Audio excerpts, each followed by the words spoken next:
You've seen him all over the Daily Show. You've seen him on YouTube. I want y'all to put your hands together, put your hands together, put your hands together. Give it up for Josh Johnson.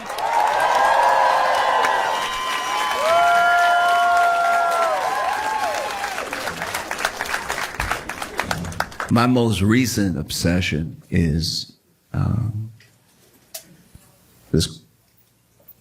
this court case, this lawsuit against Cardi B.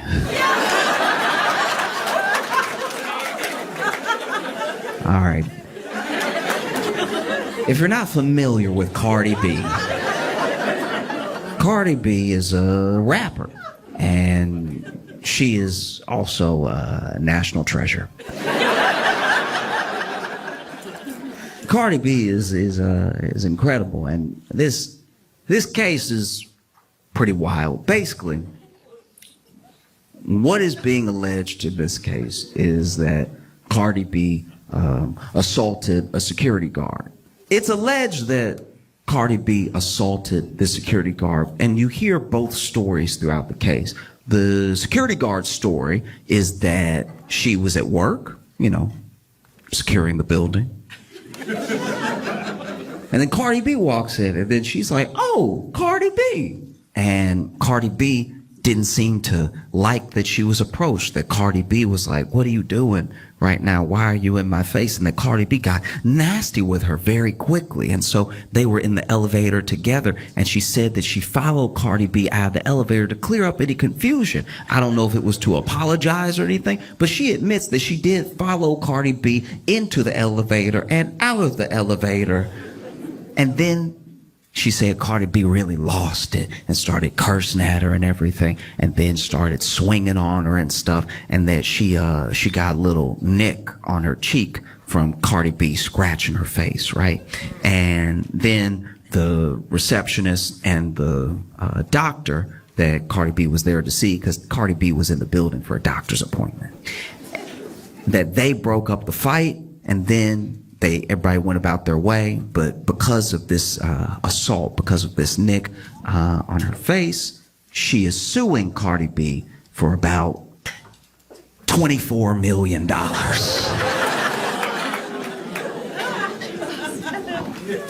I'll tell you right now, for $24 million, Cardi B could cut up my whole leg, okay? If Cardi B chopped up my leg and gave it back to me in a bucket, I would be like, "You'll be hearing from my lawyer."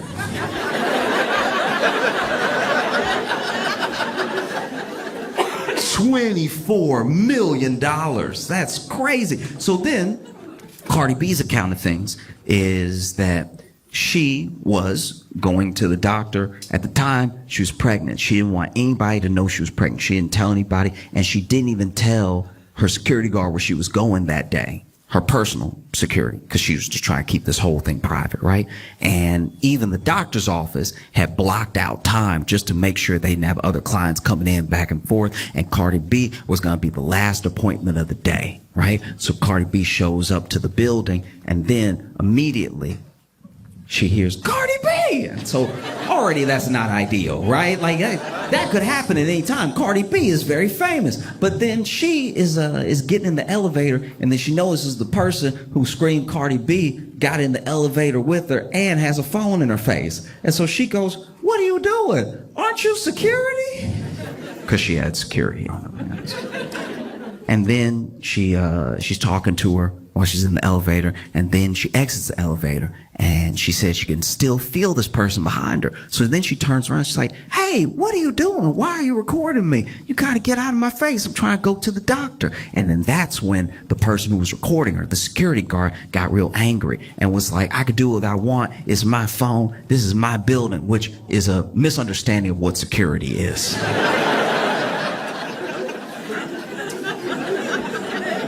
If that really was said, oof, oof, oof. I've never met a security guard who thought they were clocking in to own the building for a little while. But then they got into what Cardi B says was only a verbal altercation. There was the receptionist and the doctor that came into, I guess, the hallway to break things up. But she said, I didn't touch her, she didn't touch me, so I didn't really think of it again, you know? Because if you don't know Cardi B, you should at least know that she's used to verbal altercations. I'm sure they don't stick with her. She was on Love and Hip Hop. And so then she just sort of goes about her life, and then she gets hit with this $24 million lawsuit. This whole thing, to me, just my opinion, but this whole thing feels like when that dude tried to sue Gwyneth Paltrow for millions. Remember that dude, Gwyneth Paltrow, if you weren't familiar with this, basically Gwyneth Paltrow went skiing one time, and then this other dude went skiing, and I don't know exactly how it went down, but I guess they bumped into each other at some point, and then the guy got up and he was like, wow, you're Gwyneth Paltrow.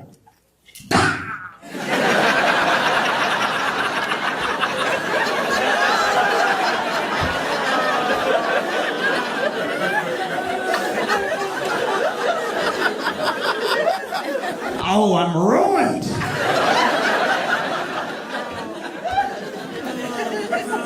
No, because this is the thing.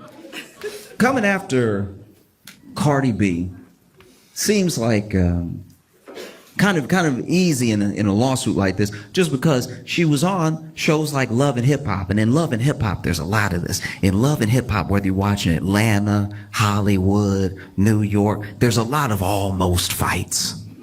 You know what I mean? Usually it is stirred up by the producers. They get everybody nice and drunk, and then they're like, hey, you won't believe what she said. And then they always believe what she said.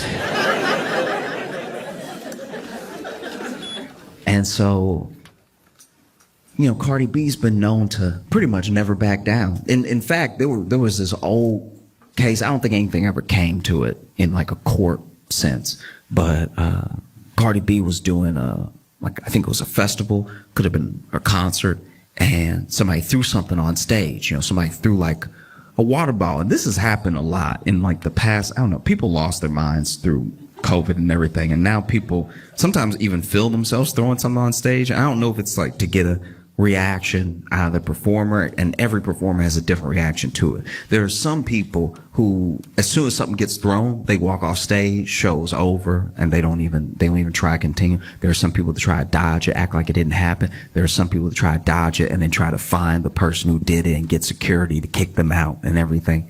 Well, basically there was a time where someone threw a water bottle at Cardi B, and I believe she dodged it, but she must have seen who did it, because she immediately threw the microphone at them.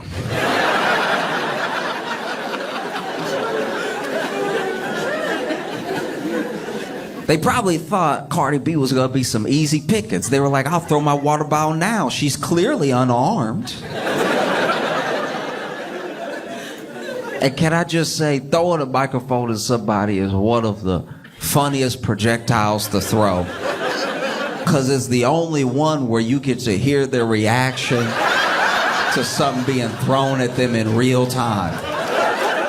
Imagine Cardi B throw a microphone right back at them, and they're like, oh, is that a...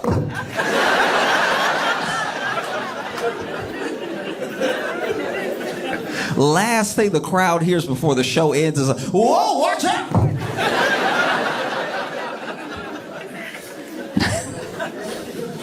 Even better if they turned around, they threw the water bottle, they're like, I think I got it!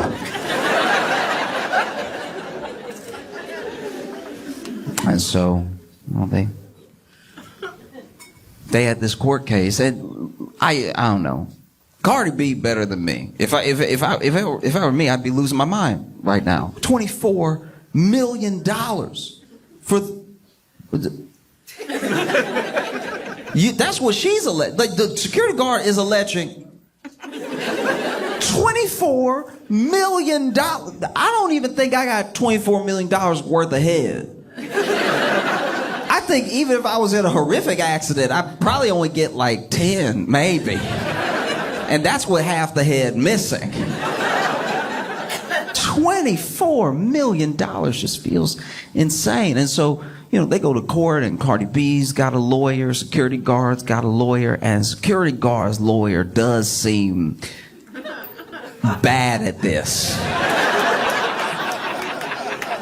I don't know the law. I'm not a lawyer. I don't even know some of the stuff they're saying. When they get into like the real nitty gritty, like the weedsiness of the law, I don't know what's happening, right? All I know from all my hours of watching Law and Order is that if you're a lawyer and you're talking in court, you're talking, right? And then the other side keeps saying objection, and then the judge keeps saying sustain, you're not exactly doing well.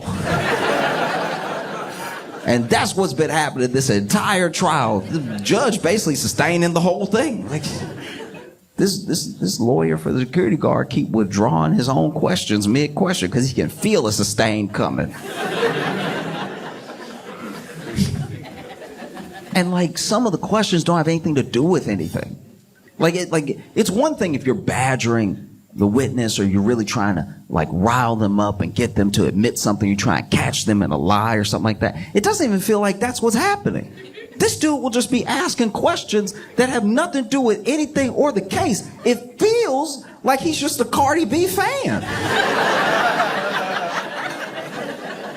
The amount of times that Cardi B's lawyers have had to say objection, relevance is astounding.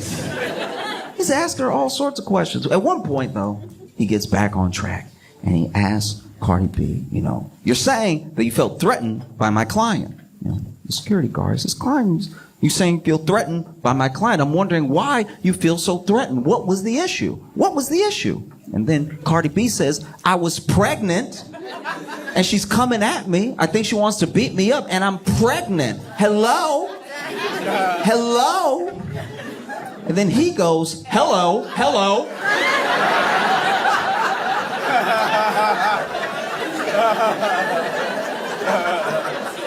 Hello, I'm here. And that's when it occurred to me that maybe what's happening is that this security guard's lawyer, maybe, just throwing it out there, potentially has never met a black person.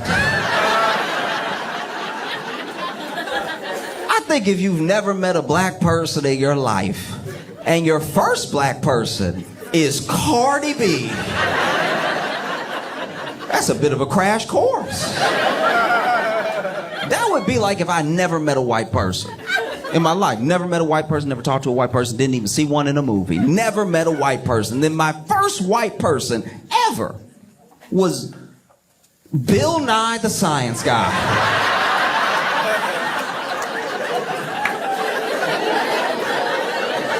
I think I might be walking away with some incorrect assumptions about white people. I think I go back home and tell all my friends and family, oh yeah, white people, they love space. No, they got a bunch of facts about turtles ready at the hip.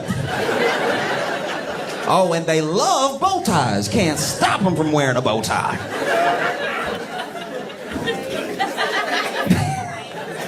The only time I've seen something like this exact moment, this type of thing, this like misunderstanding in that way, was on a TV show called To Catch a Predator. Okay. I don't know if you remember To Catch a Predator, but in case you never watched it, this was some insane reality TV. Basically, To Catch a Predator, they did just that. They would lure and then trap predators online who thought they were talking to underage kids, right? And they would have all these long conversations with them, and then they try to meet up with them. But when they tried to meet up with them, they would go to like the Sting house, right? And at this house, they would show up thinking they're meeting this underage person. Turns out they're meeting Chris Hansen. If you don't know Chris Hansen, you don't know Dateline. All you need to know about Chris Hansen was he was the To Catch a Predator. Oh, you would hate to see Chris Hansen coming if you were a predator. And so they would lure these predators to this house. And then especially season 1 was like no other thing. Season 1, when people didn't know what was happening, that was some of the wildest television I've ever seen. Because they didn't know who Chris Hansen was, all of them. Some of them did, right? But most of them did not. And so they'd show up to this house thinking that they're going to meet this underage kid. And they might even call out a name or something. Then Chris Hansen would walk in. Chris Hansen walk in holding some papers and everything. Now, because they don't know who Chris Hansen is, they think maybe this is the person's dad or something. So they immediately, they feel caught, but they don't know how caught they are. Right? So then Chris Hansen would walk in and be like, "Hi, how's it going?" And then he'd tell them to sit down, and they always sat down.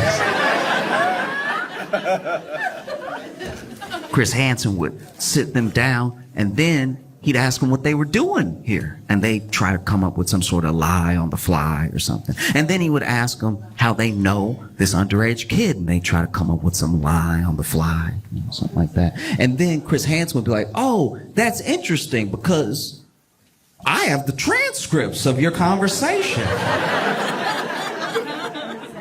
And no matter what color they were, you watched the color leave their face. And then Chris Hansen would ask them what they meant by certain things in the transcript of the messages and stuff, and these people would just sink. They were just terrified, devastated, right? And then Chris Hansen would be like, "Okay, all right, you've answered all my questions. You can go." And even the predator would be like, "What? Really?" Like, yeah, you can go. You can go. And they'd be like, "Oh, okay. I mean, I thought my life was ruined or something. All right." And then they would get ready to walk out. And when they walked out, they were immediately tackled by the local police department. And not just tackled, like properly football tackled. This would have been unnecessary roughness in the NFL. This is the only time nobody's gonna take you to task over police brutality. You know what I mean? Because the police, to their credit, they would announce themselves and say, "Get on the ground." They were just saying, "Get on the ground" when they were already airborne. Like, police would be in the air, legs up, "Get on the ground." It's like, you know your shoulder about to be in his neck. They would tackle him and they cuff him up and then they throw him in the car and they take him to jail. And then in jail, they would go to the interrogation room and they'd have to answer all of Chris Hansen's questions all over again. I guess him asking was just practice. And there was this one time where this guy comes in, and I don't remember what season it was, but this guy had a very interesting aesthetic. Like he was white, but he had a very like Vanilla Ice vibe to him. You know what I mean? And so he walked in, but when he walked in, he was like.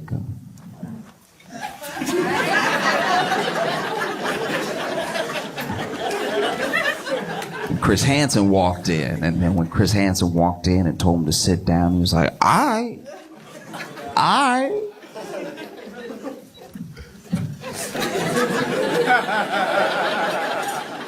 And then Chris Hansen does the thing that he does, asks him why he's there, asks him why he's been talking to this underage kid and everything. And then a thing I forgot to mention before that also happened in all the episodes was when Chris Hansen finally announced himself, where he was like, "I'm Chris Hansen with NBC's To Catch a Predator." Cameras would come out from all these different rooms, right?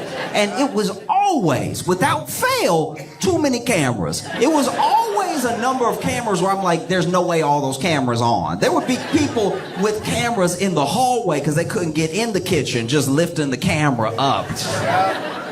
Be way too many cameras. And so then the cameras roll in once Chris Hansen announces himself, and then this guy sitting there pulls down his cap a little bit and says to Chris Hansen and all of the cameramen, "I'm not really trying to be on TV, you feel me?"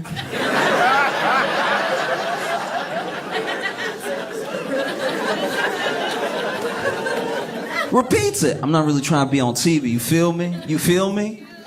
You feel me? And Chris Hansen, without missing a beat, this man says, I'm not really trying to be on TV. You feel me? And Chris Hansen says, yes, we are filming.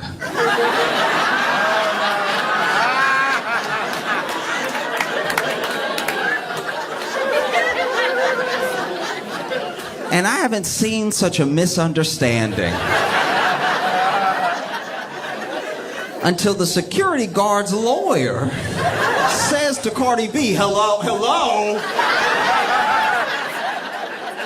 Yeah, I'm here.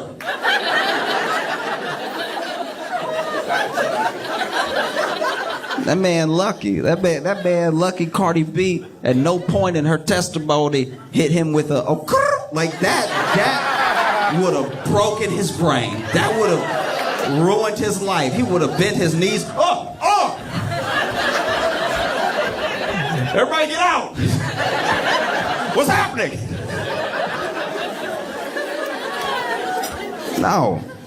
Because once again, this dude is wild. This dude is asking her questions about things that have nothing to do with anything. At one point, I think he's really, in his head, he's having his, like, Perry Mason runaway jury moment. Like, he's doing something right out of Law and Order in his head, because he gets his planted stance. He starts going in on Cardi B, and he says, today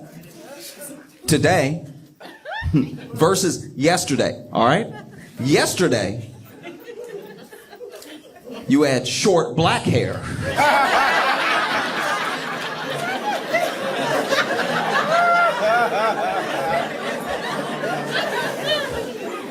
Today, it's long blonde hair.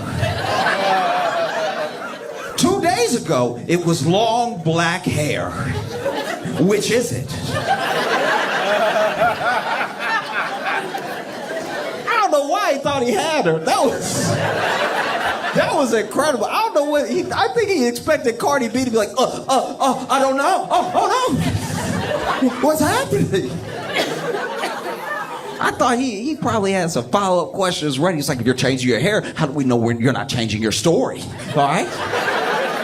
Miss Cardamom Basil. If that is your real name.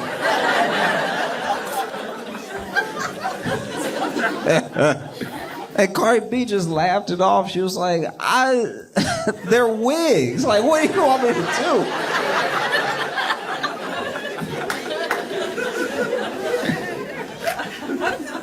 And then, he gets into the stuff that's more relevant to the case, and he's trying to grill her back and forth with question after question after question.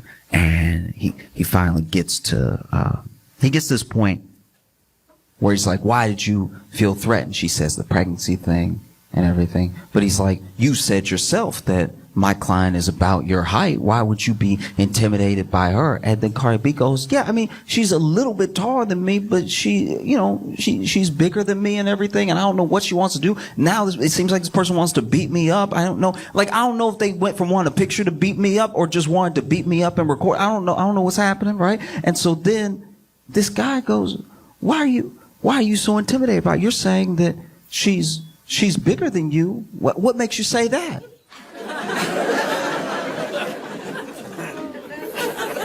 And then Cardi B goes,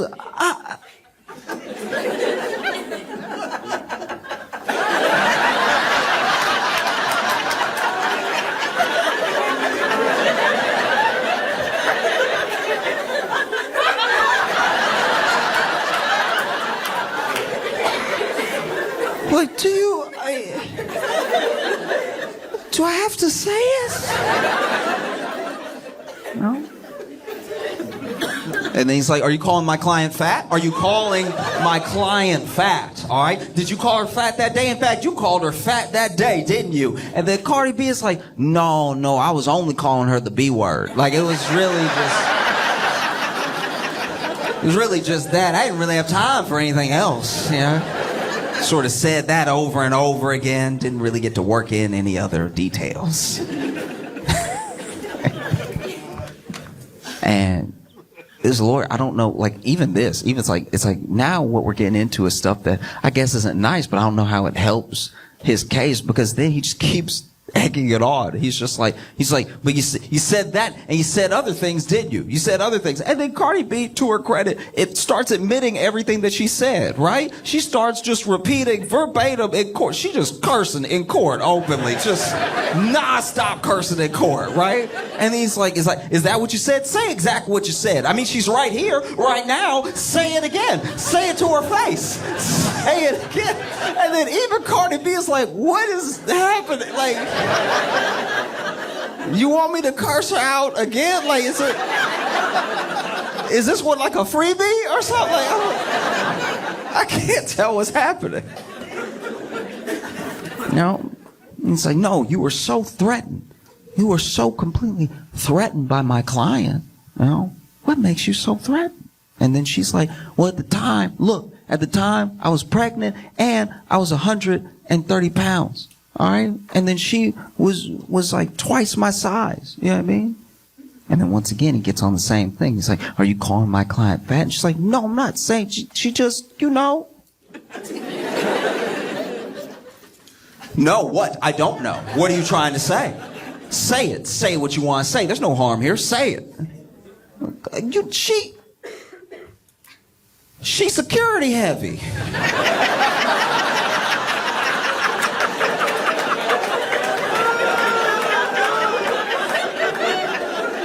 That's so much worse. And this man keeps going. He's like, what do you mean security heavy? What are you trying to say? She's security heavy. What does that even mean? And Cardi B is like, you know, she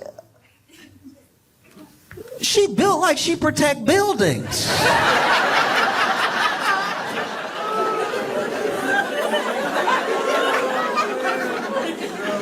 If it were me and I was Cardi B, I'd probably be sitting there furious. Cardi B better than me, you know?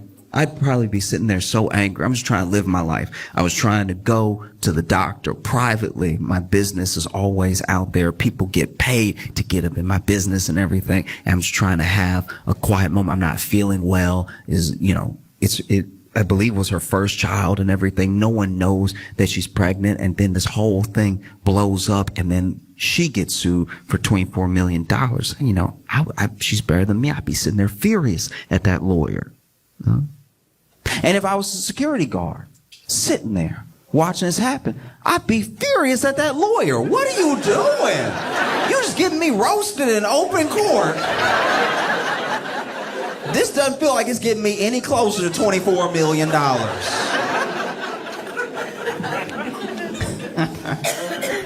Oh.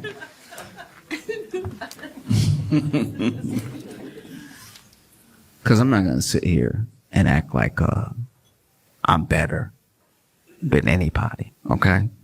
If times get tough, if things get rough for me, I run into George Clooney. It's just me and George Clooney in the hallway. I know I haven't been able to pay my rent or anything. Is his word against mine? I'm gonna see George Clooney. I'm gonna put my hand on the ground. I'm just gonna.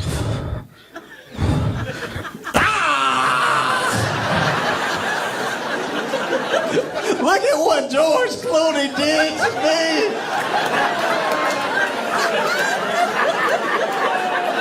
Why would Ocean's 11's George Clooney do this? I thought he was a good man. I can't believe that Ocean 12's own George Clooney would step on my hand like this. What's that you say? He still owns the tequila company?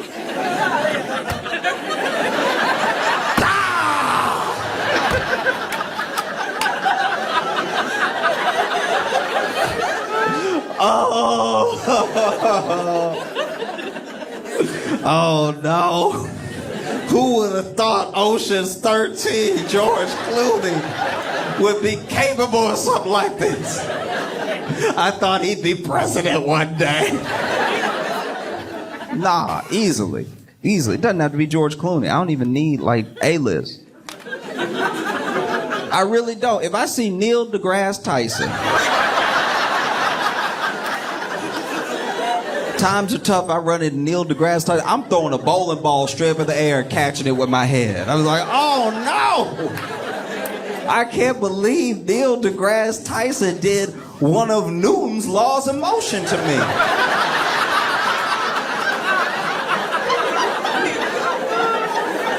I think it was the first one. No. Doesn't have any popular person will do, you know? If I see William H. Macy, I'm gonna run into a wall like that dude from the show Fargo. I'm gonna run right into. If I ever meet William H. Macy, he better pray we outside. Because if she's trying to get money out of Cardi B, you know, this is not the way. She over here admitting that she only got nicked. Just a little. That quick. That. And she said that she had to have 2 plastic surgeries. Even brought the plastic surgeon to court, and the plastic surgeon came into court with a picture, right? Now, the plastic surgeon, this is also why I feel like this case is bogus, because she doesn't have a picture of the scratch from the day that it happened. Her plastic surgeon had to come in and do a before and after picture, and honestly, I don't know if that dude a plastic surgeon. I don't see what he did. Like, it's... Even when they tried to show the cut, like the little scar that Cardi B supposedly gave her, maybe they didn't zoom in enough. Like, I don't know but they had the little line pointing straight to it, and I'm squinting. It doesn't even look like Cardi B did $24 of damage.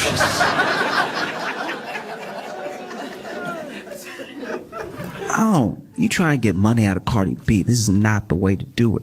All you got to do is make sure y'all are still alone. The other problem, and the reason this whole case feels fishy, is because her lawyers, and I suppose even her, didn't want the receptionist or the doctor that broke them up testifying. That seems suspicious. If I got $24 million worth of damage done to me, I'd call everybody who was within earshot. You know what I mean? Oh, you heard me. You remember? I was like, oh no, $24 million just fell out of my face, right? So the fact that her lawyers didn't want those people testifying seems fishy. And then you kind of understand why. I don't know if she was a fully surprise witness or anything, but I know they were trying to block it for a long time. And so the receptionist finally sits down on the stand and testifies, right? And the security guard's lawyer is over here asking just all the relevant questions, right? And some of the questions are getting objected to and then sustained because they're a little leading. You know what I mean? Like he asked a question about how wasn't it my client's job to see fit who should and should not be in the building? And then obviously Cardi B's lawyers objected, because how is the receptionist for one office building in this entire building supposed to know all the ins and outs of the security guard's job, right? And they get to this moment where the receptionist comes out because she says that she heard a commotion, and she gets out there and Cardi B is up against a wall like this, like back up against the wall, and security guard is yelling in her face, right?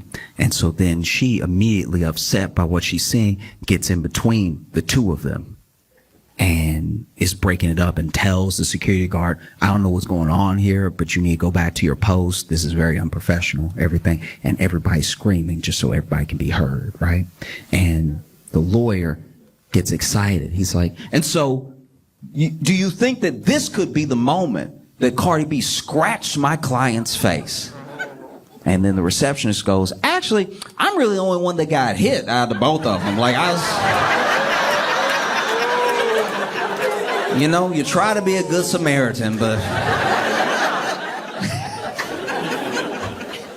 And not only does she say that she's like the only one that got hit between them, but she got a scratch on her face, a scratch that bled, and a scratch on her face that bled that came from the security guard. You could tell the lawyer's out here panicking. He's...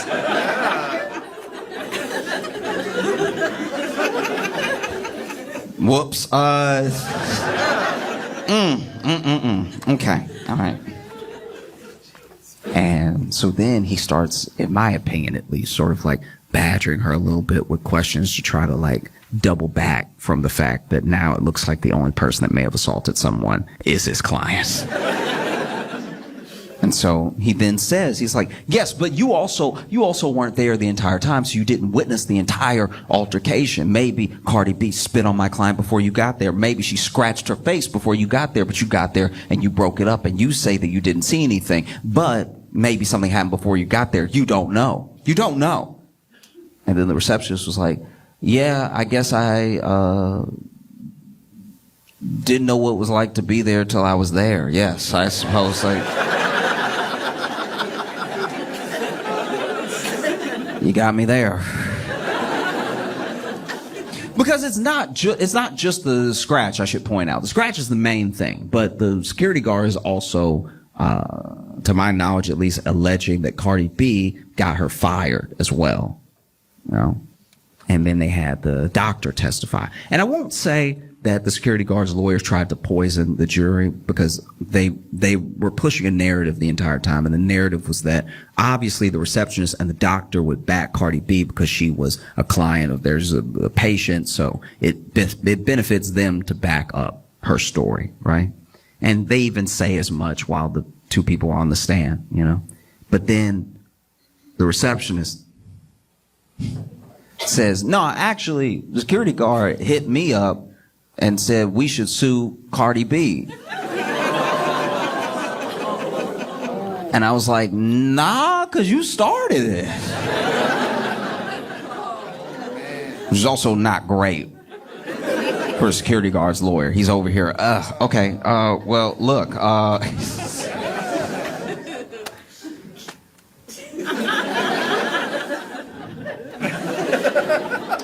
nothing further.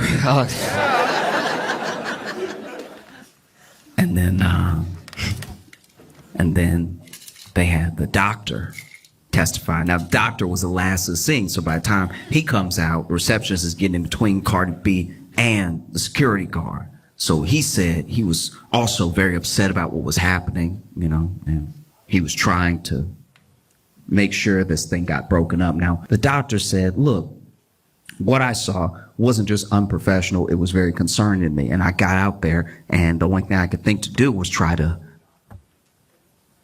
match the body language of the security guards.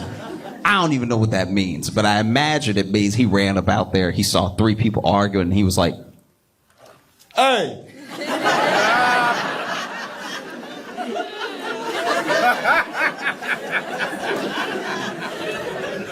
Cut that out!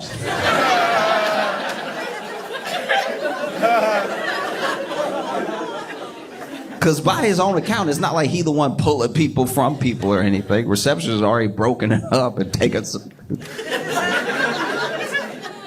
punishment, and so...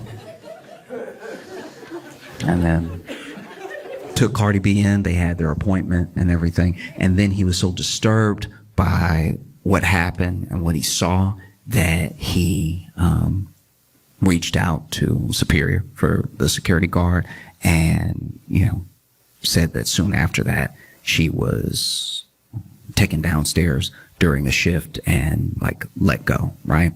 And that also doesn't look great for her case, because she alleges that Cardi B got her fired, and now this dude in open court was like, no, it was me. It was me. It was me 100%. And I guess I'm just coming from a place of like, if you really really wanted to sue Cardi B for $24 million, you don't wait until there's other people involved that are all going to have different accounts of what happened. If you wanted to sue Cardi B for $24 million, you just walk up to Cardi B before she gets in the elevator and say, "Hey, Cardi B, how you doing?" And then throw yourself down some stairs. That's going to be the easiest way to do it, you know? Throw yourself down some stairs, all the while screaming out Cardi B singles for every step that you hit. You finally hit that last step. You're like, oh, why would top charting artist Cardi B do this? Oh, she's really about that life. These are bloody shoes.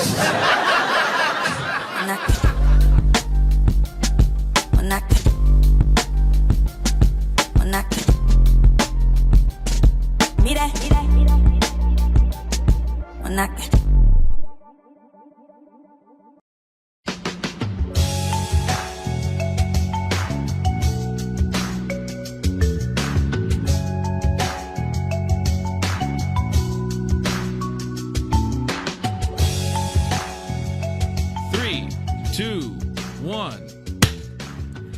It's the first time you've counted along. It threw me off. My bad. That's okay.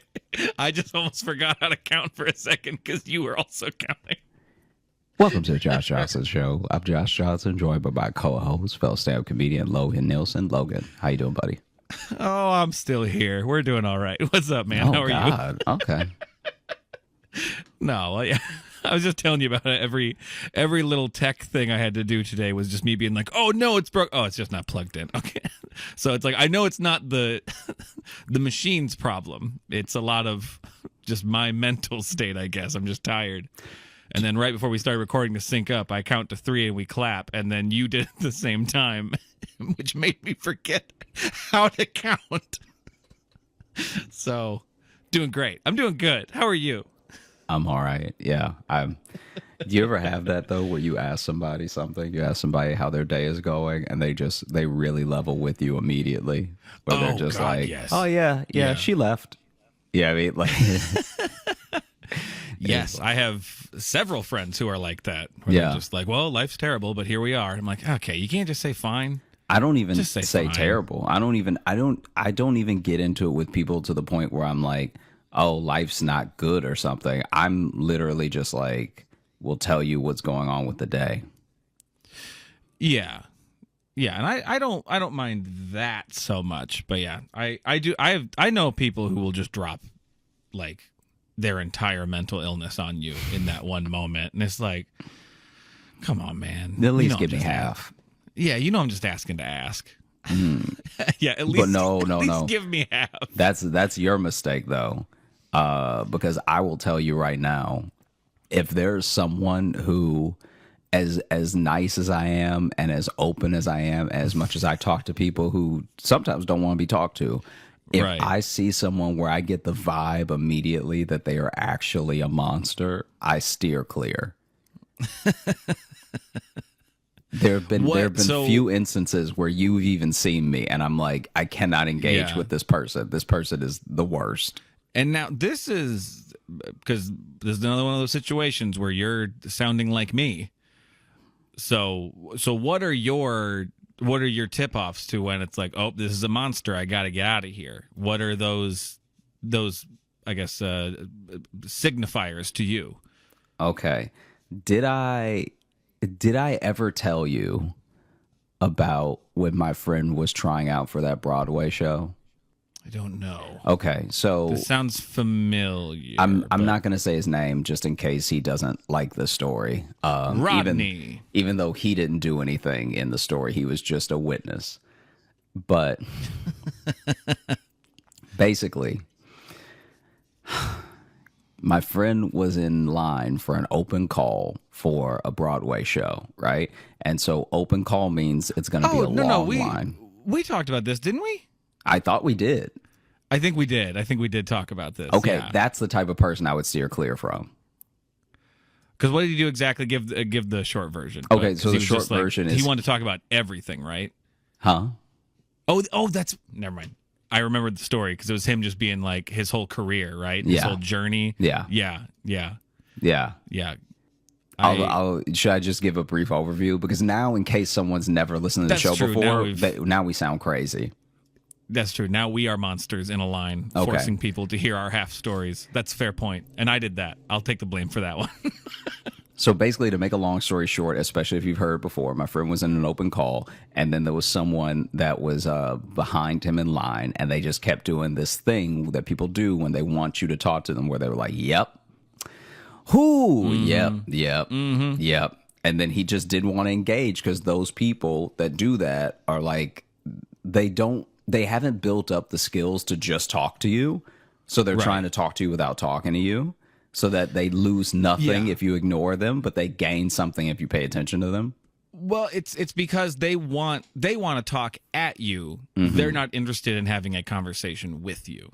That's the main difference. They want you to go, "What's up, dude?" And then you can go blah. And by the way, I'm not saying anyone who has an outburst, because life is life. We're going to have outbursts. I'm not talking about anyone who's ever had an outburst. I'm saying someone who specifically fields the room for like, "Yep," and then just tries to make eye contact with somebody to see if they'll, you know what I mean? Yeah. So anyway, he keeps going, "Yep." Finally, my friend, because he's in an hours long line. And so finally he turns around. He's like, "Oh, what's going on?" And the next thing the guy says is, "Yep, I had to suck a lot of dicks to get where I am today." Yeah, that's right. And my friend was like, "Wow. Whoa." Yeah. Also, I didn't suck any, and I'm literally in line in front of you. You know? I think I'd just be like, "Name all the dicks." Right now. Because what's a lot? Yeah. Yeah, I want to know. But that type of person is someone who I avoid. And then someone who's also, okay, one time when I worked at Trader Joe's, this is so wild, because I also avoid people who are openly angry in a way that is, it's one thing if I watch something happen to them and they're angry, right? So like if I watch someone get kicked out of a place or something and they're angry about it, I know why you're angry, I think. So now if you happen to look at me or engage with me, I can talk to you, right? Right, yeah. When I have no idea what you're upset about and I don't know you, I also steer clear. Because one time back when I was working, you're a potential threat to my day now. Yeah, because I was working at Trader Joe's, right? Yeah. And this is the Trader Joe's in New York. So I'd been in New York for like maybe 3 months. So I just moved here, right? This guy is in the fresh produce area, but I call it the fruit aisle just to like keep it clear, right? Right. So he was pulling one of the plastic bags that you pull when you want to put a bunch of apples in it or just a bunch of the loose fruits together. He was pulling one of those, and the little seam that's supposed to catch the clip to break, it must have missed, so he pulled way too much, right? Okay. This is where We've all been there. This very, is where, very common thing. Yeah, this is where things go off the rails. So then... Like everything I've said up till now, normal. Yeah, like you've said, this happens to everybody, right? Happens to everybody. It's very common. This dude pulls. Happened to me the other day. The rest of his arm comes down from him pulling, and he loses his mind. Okay. Oh. This dude just got fired. Yeah. This like dude. Something happened before the store. It was to the point where I was wondering if he worked at Trader Joe's and then got fired the day before, and I just never met him. That's how mad he got. So he pulls it, right? Yeah. As he's pulling, his arm goes down the rest of the way. So now he's got like 9 bags that he's pulled. Okay. And he's like, "I don't want this many lemons." And then he drops the end one and then just tries again. And then pulls another bunch instead of just breaking the one that he had in his hand. But now, how is that the solution? I have no idea, but you don't think clearly when you're angry. Because he's visibly angry now, right? Yes. Yeah. And so then he pulls again, and now there's like at least 20 bags that have been pulled out of this roll, and there's bags that are like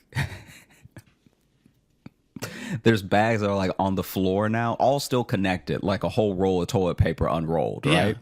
And so it's just these green bags. And so now, instead of trying to pull again or break any of them, he just punches an orange. Okay? This dude punches an orange. And Well. I think that once you break the seal on your personal level of anger, you're I just... thought you were going to say on an orange. No. Yeah, when you break the seal on an orange, all hell breaks loose.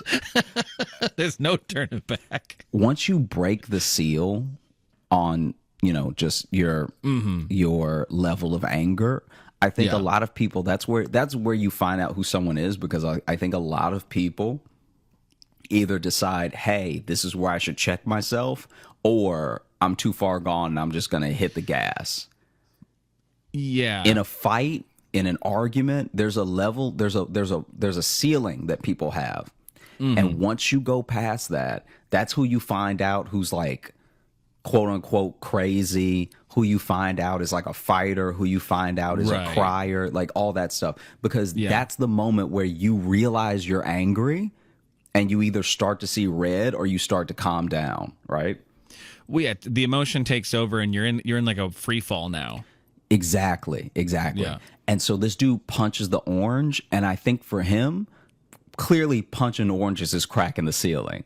Cause then this dude still with the green bag string in his hand, the strip of green bags, just keeps punching oranges, right?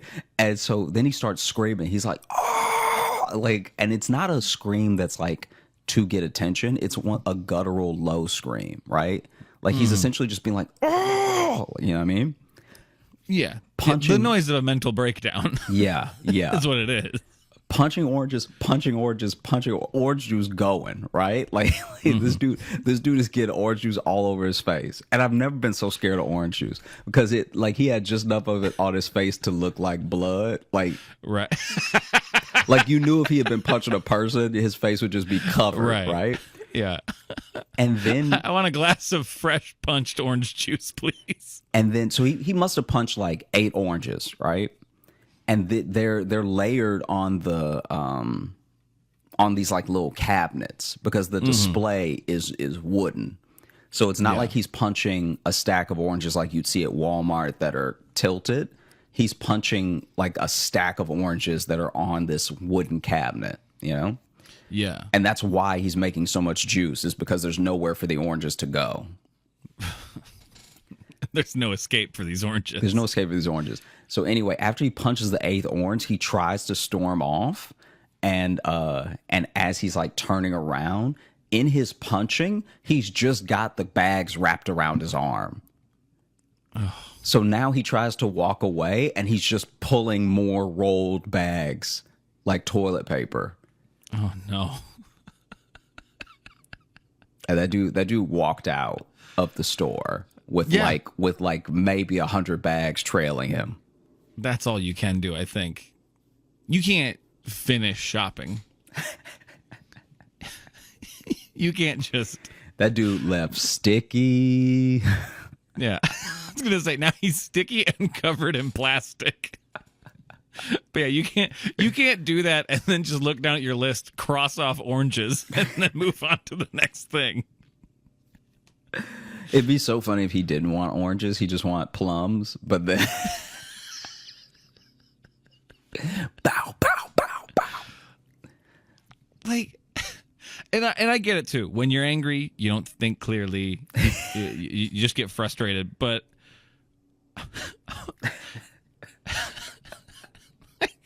just tear the bags, dude.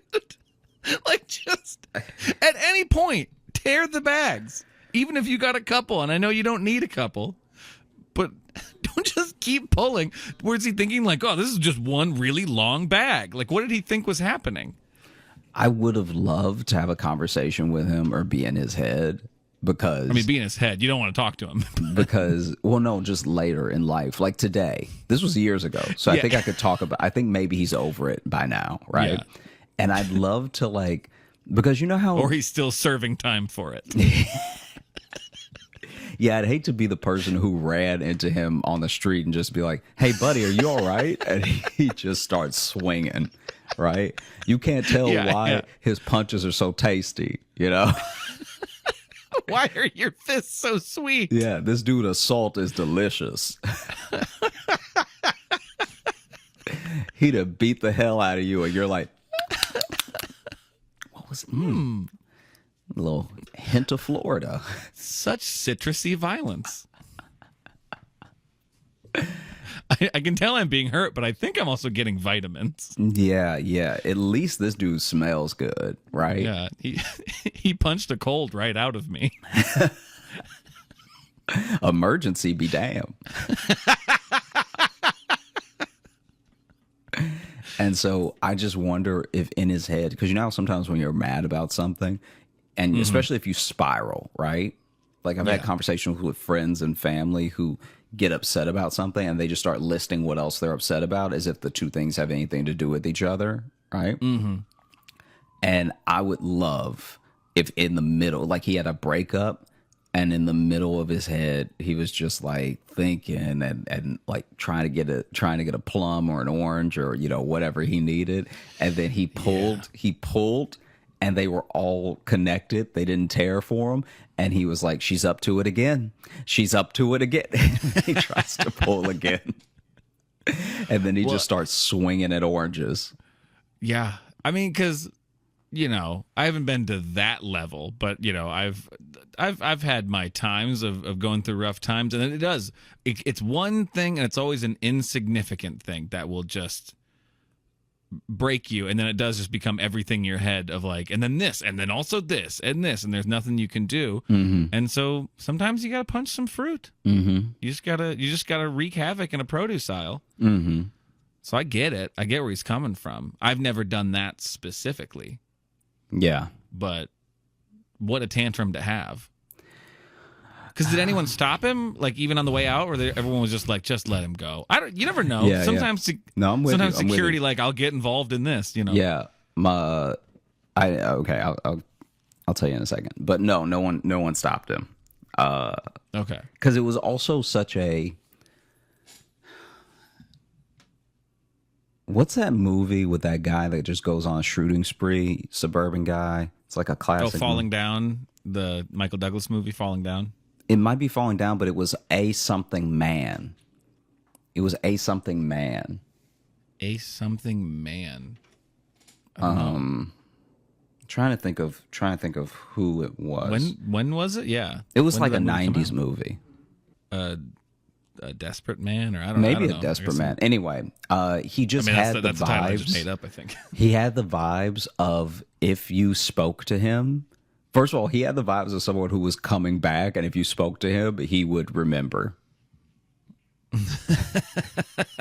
That's why nobody stopped him. Yeah. Well, and I will say, I said that and then realized I forgot, like, store security in New York is a lot different than around here. Yeah. Where, like, store security in New York is like they are just trying to get through their day. Yeah. Whereas around here, a lot of store security kind of act like they're cops. Yeah, And it's like, I could see that. All right. Especially All right, if you have buddy. to deal with very little at a time. I could see you, just for the sake of your own sanity, trying to involve yourself or trying to Absolutely.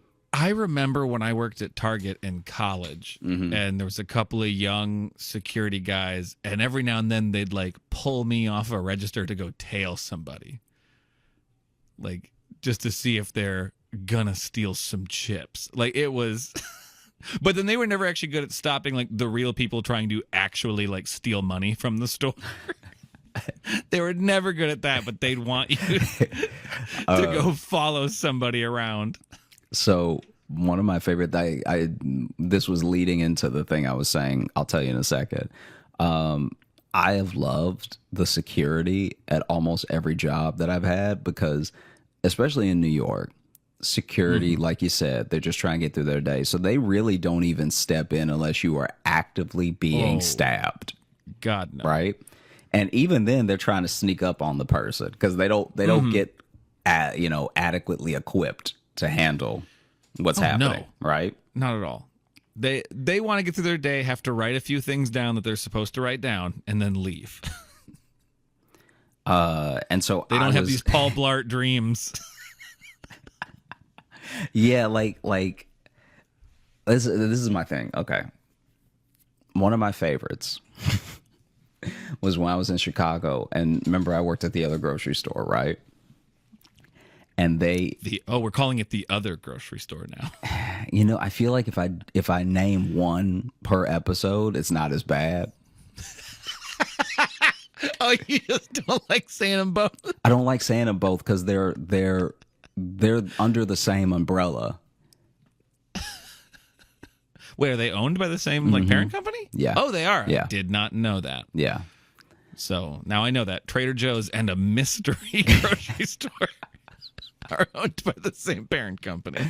Anyway, when I worked there was this one time. This shouldn't be as funny to me as it is. So that could be the name of this fucking show. Yeah, listeners, forgive me now. But there was a guy that was in the store wilding, right? Like truly wilding out. And as this dude was freaking out, somebody started screaming, like one of the customers started screaming, "Hey, go do something," because this dude is like, I don't even know how to describe it. He was truly just like freaking out. He wasn't even stealing because he was still in the store. Right. It's not stealing till you leave. And basically he starts like popping off, screaming at people, running around, everything, right? And the security, that the company that we worked with was a company that clearly must have just had some overall contract, because at every store it was the same uniform, right? And well, they were a costume shop that had to pivot. Yeah, there we go. Because no one's renting our uniforms anymore. Everybody that they sent except for everybody that they sent except for one guy couldn't fight and looked like they couldn't fight, right? Mm-hmm. And so there was this woman who was clearly like in her 60s, and she was a little frail as well. And she was working security for the grocery store, right? And so, I'm not saying that 6-year-old women aren't strong, but they shouldn't have to do that. They shouldn't have to be strong. They shouldn't have to be strong for security. For security, come on. Yeah. So then, basically, this dude's wilding out, and then and then it got to a point where customers were yelling at us and the security, like, "Hey, do something!" Like. Because it's like this person is clearly they're not even like having necessarily a violent outburst, but they are running around and screaming and like swinging. So they're not trying to hit anyone, but they're just like, they're not with us right now, right? Yeah, is the best way to elsewhere. Put it. They're fighting a war in Narnia. Yeah, and so they're not here. And so then everyone was screaming for this person to do something, right? Mm-hmm. And so she like that's the moment. And it's funny because every single one of these guards that I worked with had a moment where I made eye contact with them and could tell they didn't want to be security anymore. Like, dude, straight up, like everyone I'm about to describe to you, even the dude that could fight, I'm telling you right now, I've looked in their eyes while the thing was happening. And then when we made eye contact, they were like, I could have been doing anything else right now. And so then I should have stuck to painting. So then she gets off of, I think she might have been sitting on the counter or something, and then she's like goes to run to, I guess, do something about this, right? And I don't even know, like, I don't even know if they gave them anything. I don't think they had anything. I don't think they had pepper spray. They may have had a flashlight. Like, I really don't think they had anything on them to, like... I think they usually just give them a walkie-talkie, I think is usually what... And so she goes to run, and as she goes to run, she steps on her own shoelaces, right? And so she stepped on her own shoelace. She fell, and she fell sideways. And so I know she hurt her hip, right? Of course. And And so now we're at a stalemate because it's like you as an employee aren't supposed to do anything. That's why they hired the security, you know? And in certain Yeah. situations, especially if it calls for violence, you could get fired even if you were in the right. Yeah. Yeah. And so now I'm really between a rock and a hard place because any minute, this dude's gonna be over here. And in my head, I'm like, I know he's gonna come to my register, right? I had already played out the scenario in my head. This dude was gonna come to my register and he was gonna slap me in my face, right? You're the magnet for this stuff, of course. And so I'm course like, it's gonna happen. And so I'm like, oh no, I'm really gonna get hurt. Like,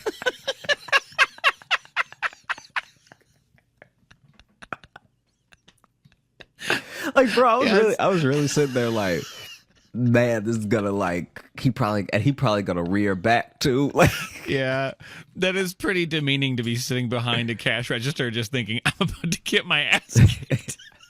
and the worst part is I knew this dude was he was too out of it to actually rob me. You know what I mean? Like, Right, yeah, Like yeah. I'm rigging people up as well because people are running to the register, clearly just trying to get out as fast as they can. So I'm rigging Yeah. people up fast. Like I was already a fast cashier. Yeah. But I'm going extra fast. Like I'm not even sure if everything's scanned. I'm just sliding stuff over. And so, because also in my head, I was like, if we can get everybody out of the store, this problem might like solve itself. I don't know why I thought that, but I just thought like, okay, this person is clearly lashing out around a bunch of people, but if there's not a bunch of people, maybe he'll calm down or something, right? Yeah.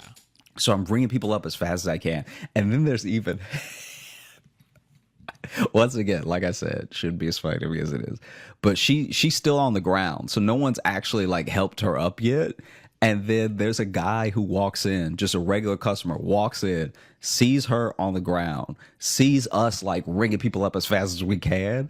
And then I like look over my shoulder at him and he just turned around and walked out. Oh, yeah, because that looks like a robbery. Yeah.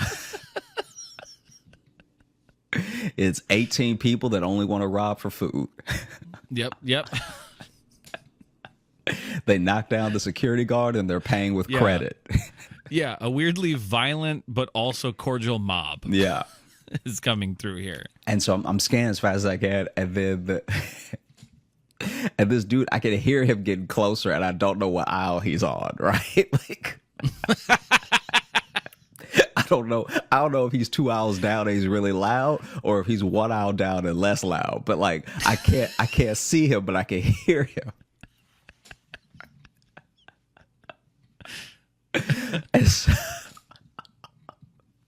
And so did I already tell you about this, by the way? I don't think so. Oh, I don't okay. remember this one. And so then I'm like, I look over. That's how I know she's still on the ground. Because at first I thought I heard her fall, but I was too scared to like look behind me. I just started ringing people up fast, like. And then I turn my head and I see that she's falling, and she's like, she says, "Help me," and I'm like, oh no, we're doomed. Like we're actually doomed right now. That's your security.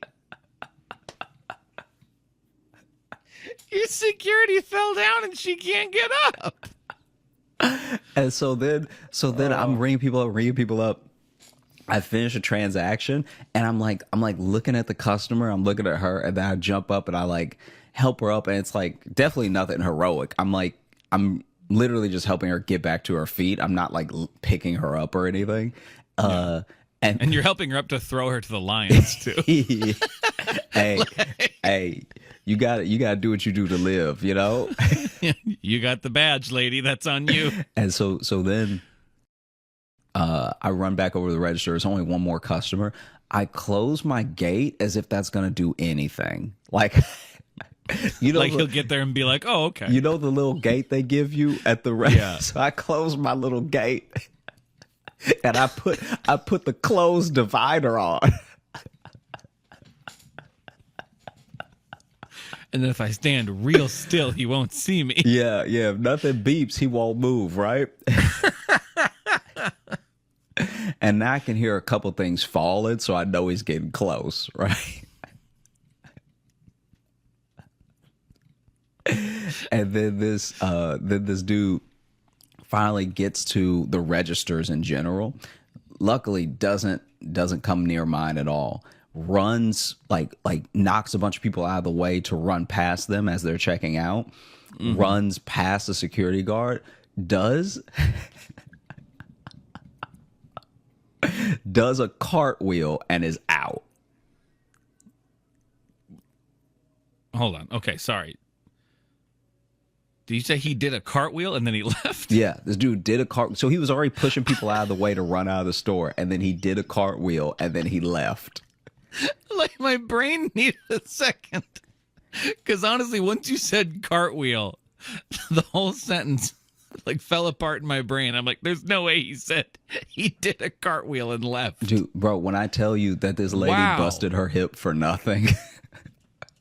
Well, sounds like she didn't stand a chance anyway. He was going to be flipping around her or something. Yeah. This man is trained. This dude did like a truly insane cartwheel. Yeah. And by the way, when he was like running past us screaming, he was not making sense. No. Like he was like hobble, hobble, hobble, whatever, right? But then cartwheel is a powerful exit. Yeah. Because it not only does it take some skill and athleticism, but it's so counter to what he was doing. I mean, is it though? He was running around apparently swinging his arms. But to see all that and then to see him do a cartwheel on the way out would just make me go like, huh. Like it goes from like, oh no, what's going to happen to be like, well, now that was interesting. It's a weird reset, kind of. Yeah. Yeah. It erases some of the crazy from before. Yeah. And that's the power of gymnastics, everybody. Wow. Yeah. Oh, it was wild. More people need to cartwheel after robbing places. I don't think he took anything. No, he did. He clearly didn't. Yeah. He did some damage. He definitely fucked stole up some cereal. Yeah, he definitely stole some time from the company because I was sweeping up knockoff Cheerios. But yeah. That's great. There was one dude that I made friends with that worked security there, and he would tell me he would actually, this was great. If I was closing, he was the best dude to have on the shift because he had figured out some sort of like loophole in his whole system of like, okay, this is what they would do. He had a whole system of like how he was effectively doing security. Okay. Mm-hmm. And he found so many loopholes in his own company manual because the dude was smart.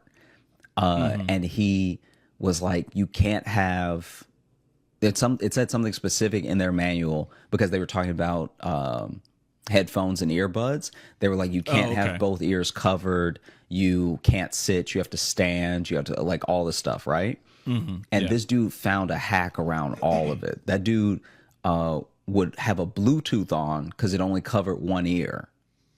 Right. That's what I was thinking. That's the hack for that one. So he'd listen to a Bluetooth or he'd take phone calls and stuff like that. Mm-hmm. And one time I asked him if he was going to get in trouble for taking phone calls during his shift. And he was like, no, because then the people like I guess we don't notice because we're in the store working and you can be in, I think they call them vestibules. But basically there were the sliding doors before you enter a place and then the sliding doors when you enter. Right. Yeah. So he would sometimes hang out in the middle. The store foyer. Yeah, like the sort of store foyer. The stoyer. Oh, God. Okay. So then I was happy with that one, but all right. So then I like stoyer. And so basically he would hang out there. So then we never saw him on his Bluetooth. And he was like, if the people walking in see me on, they just think I'm crazy, which will be even more incentive for them to not pull anything. Right. Because he would always like, he would always stand with his Bluetooth side covered. And so he's like, hey, if I'm having a spirited debate with one of my friends and I look a little crazy, that's better for me, you know? People are going to want me less. Yeah. And This dude was so funny, and he would tell me the stories of like working at, that security job, because they would get assignments for which stores they were going to and all that stuff.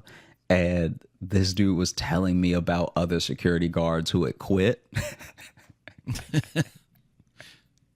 And he told me that he was like splitting time between our store and another store. And so he had made friends with some of the security that also worked that store. And one day, this dude, Steven, right? He had made friends with Steven. Steven had been working there for more than a week, okay? I was about to Steven Wright. I love that guy. Wow. Just having fun podcasting with my friend. I don't know why he gets so upset with me for just having a good time with my buddy Josh. But so basically, he had made friends with Steven. And then he came in one day and was like, man, I haven't seen Steven in a while. And they were like, oh, yeah, he quit. And he was asking, like, oh, did he get in like a huff over his paycheck or whatever? Because it's like he seemed to have quit abruptly.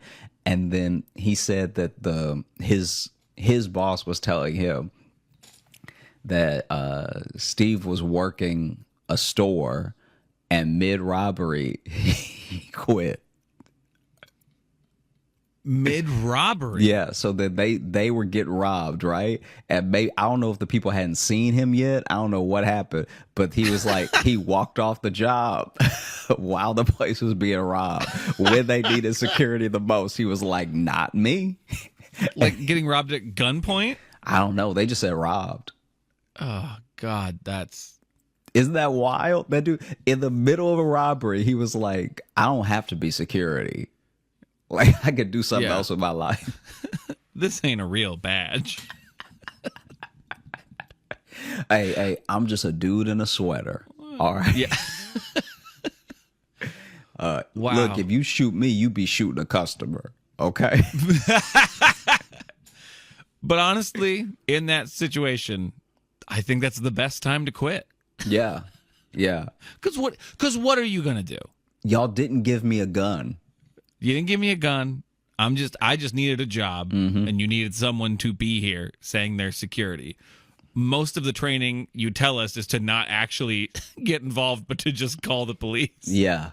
Yeah. Robbery's the perfect time to say, oh, okay, there's really nothing for me to do here. Yeah. And so that dude quit. My concern with quitting mid-robbery is that people are going to think I was in on it. Like, oh, that's a good point. I hadn't considered that angle. Yeah, but everyone looks at the footage, and the second it starts, you leave. They're gonna be like, "Well, now that seems like an inside man." But clearly not. He's an outside man. As soon as somebody pulled a gun, that dude was gone. Oh man, I think that's probably what cleared him.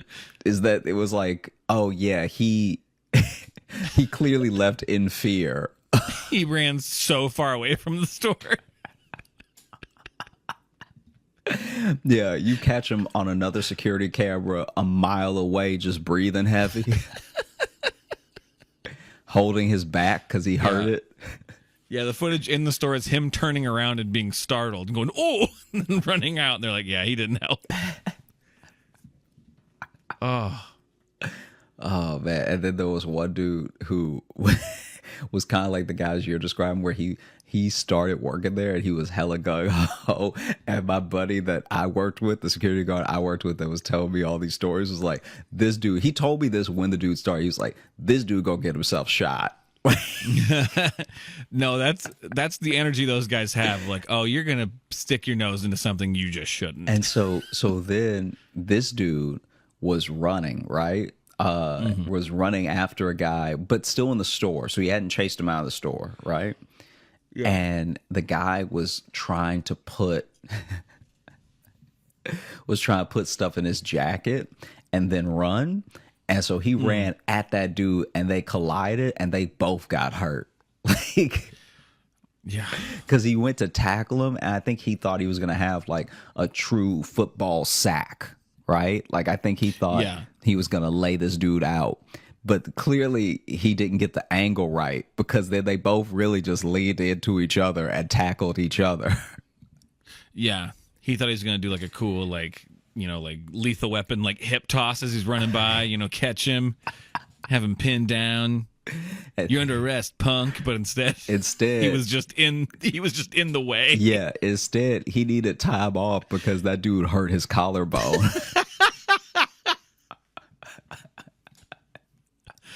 Man, you hope that at least get you a raise or a bonus for getting hurt. Yeah. Apparently, it was a bad tackle because whenever stuff like this happens, at least this is what he was saying. When stuff like that happens, they pull the footage, and so he's like, "I love when something happens at somebody else's shift because it's just me. It's like me watching a version of Cops, right?" Oh yeah. And Yeah, so he said, pass that around at the holiday party. in the tackle as they were coming at each other, you can tell the angle is gonna be bad because the security guard was going to, like, you know how in wrestling and all that stuff is like you're trying to break their center of gravity and everything.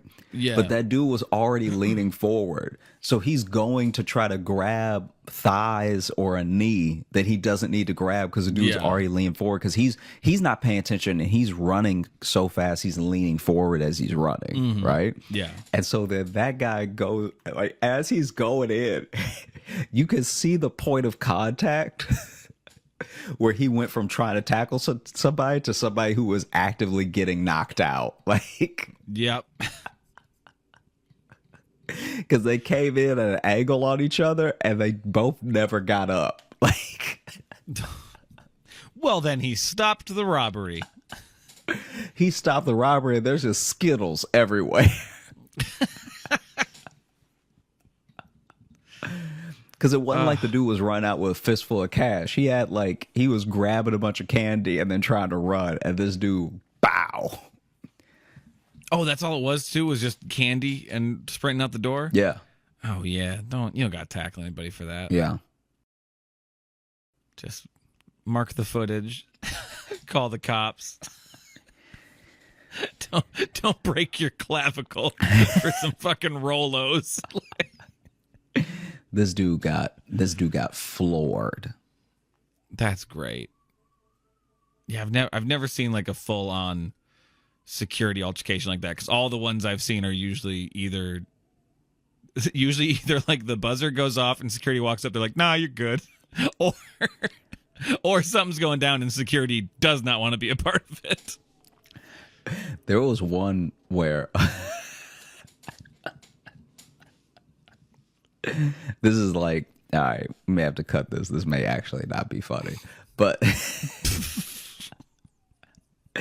but apparently there was one that was, It ends in 7 deaths. there was one where he said this guy rolled up to the store that his friend was working and just walked up to his friend and was like, "Hey, do you remember me?" And then just immediately start whooping his ass, right? So there's no backstory, there's no context, anything. But he said he saw it because he was that dude's shift change, right? So then the security guards get a break, like we would get a break. But then that dude, his shift change was showing up, and his shift change was showing up. Obviously, like he's not going to take his lunch right before. And so he said he walked in, and as he walked in was that dude trying to get away. So like as he walked in, this guy is being held from the back of his shirt by the guy who walked in and was like, "Do you remember me?" So he said when the doors opened and he was going into the store, he just saw his friend going, "Ah!" Like, And the friend was a security guard too? the friend was a security guard too. Oh, yeah, Yeah. that make it hard to go back to that store when you just see the security guards getting dragged back in the store to get beat up. Yeah. More. That dude walked That's not into a the safe store, place. walked up to the security guard and was like, "Do you remember me?" And then just started swinging. Imagine walking up to a grocery store and as you're getting like right up to the front doors, they open and a security guard falls out and it goes, no, it gets dragged back in. Imagine you going to a grocery store and knowing you don't want any apples, you don't want any oranges, you don't want any frozen foods. The only thing on your shopping list is revenge. You roll up in the store, you're like, somebody gonna get it today. I know his shift. I know when he gets off. Because that's the other thing, too. That's the other thing that went into the planning. That person knew when he got off. Yeah. So he knew if I don't catch him in the store, I'm going to catch him coming out the store. Wow. And I know this isn't the case because we've covered that. These are different stores. I do like to then think of all of this happening in one just incredibly violent Trader Joe's. Just you walk in and there's people fighting, security guards on the ground. There's a guy just punching oranges. No, I don't even think we had a security guard at the Trader Joe's that I went to. Well, clearly not. No one was protecting those oranges. Yeah. No. There was was a security at the Trader Joe's in New York. I don't think the Chicago one had one. Yeah, I don't think I've ever seen security at Trader Joe's. But the other grocery store had shifts of security. The other grocery store, which will remain nameless for confusing reasons. It is weird that I'm not. We have people name check it in emails to us. Yeah. I've mentioned it in other episodes. But yeah, there's just something about both of them makes me feel like I'm divulging too much. Because I've technically said I won't share company secrets for 2 companies now. And all I've done on this podcast is talk about my experience at both. Well, is that company secrets? I mean, that's technically the public, I'd say. I don't know. I don't know what they'll be upset about. So a SWAT team in Hawaiian shirts is going to burst into your apartment. You're giving away company secrets. Oh, man. What? Oh, no. Just last little one. The guy that I told you about that could fight. I got to see him fight one time, and that shit was fire. Okay, so was it at a grocery store? Yeah. Okay, awesome. So then I was gonna be in either way, but even funnier. So then there was a guy that charged at him. I don't know if he had anything like on him, but this dude charged at him, and he just stuck his foot up, and 300. This is Sparta that guy. This dude charged at him, and he kicked that dude so hard, and when the dude fell, the only noise that dude was making, he went. Wait, I'm trying to do it without laughing. He went.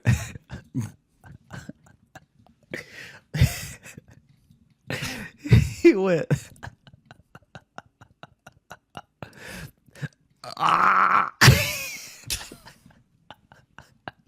Because he got the wind knocked out of him, and then he hit the ground. And he just sat there for a second. So he was even making the noise when he sat back up. Because of course he made the noise on impact, but then he sat up, and while he was catching his breath, he was like, "Ugh." That's the best too, though, when someone who you know knows how to fight still does a very unpredictable move. Yeah. Because he didn't try to go for that. He didn't even try to stop him. He literally was like, "You could have some foot." Yeah. When I tell you that it wasn't even a kick, he stopped him like the ground was actually a wall. Like he stopped that dude like his foot was supposed to go there. Yeah, he full on like Undertaker big booted him. Yeah, just put the foot up and stopped him. That's not supposed to work in real life. And you know that there's at least a millisecond where he's reared back, but he's like, because I'm not a fighter, but I'm just saying that this is probably what was going through that person's mind. You're charging at someone, and then you see them take a slight stance on you. So you think maybe they're going to punch, maybe they're going to whatever. So you really dig your heels into running at them harder. And then you see their hips sort of switch. And then as their hips are switching, their foot comes up. There has to be at least a millisecond right before you get kicked where you realize you're going to get kicked and you can't stop yourself from running into the foot. Oh, for sure. Out in the world, you're rarely expecting kick to the chest to be move one. Yeah. You know, you're not expecting that. And yeah, momentum wise, you just have to knowingly get kicked at a point. It was wild. That's great. I loved it. I was like, man. No, that'd be the shit. Are you kidding me? I was smiling. I was like, that made my whole day. I remember somebody being rude after that, and I was just like, hey, don't make me call my boy. Like, you just saw a random dude get kicked in the chest. I don't know if this is where you want to be giving lip. I'm all fired and ready to this is Sparta everyone in here. Yeah, 100%. Well, hey, man, you want to open up the mailbag? Yeah. So, are you ready for the latest update to the foot fetish date scenario? Yes, please. Okay, so quick recap previously on the Josh Johnson Show mailbag. But we've had two updates from Anna, who went on a date with someone who was so in defeat that he tried to slink down out of his chair to take her shoe off and then, I believe, smelled the shoe. And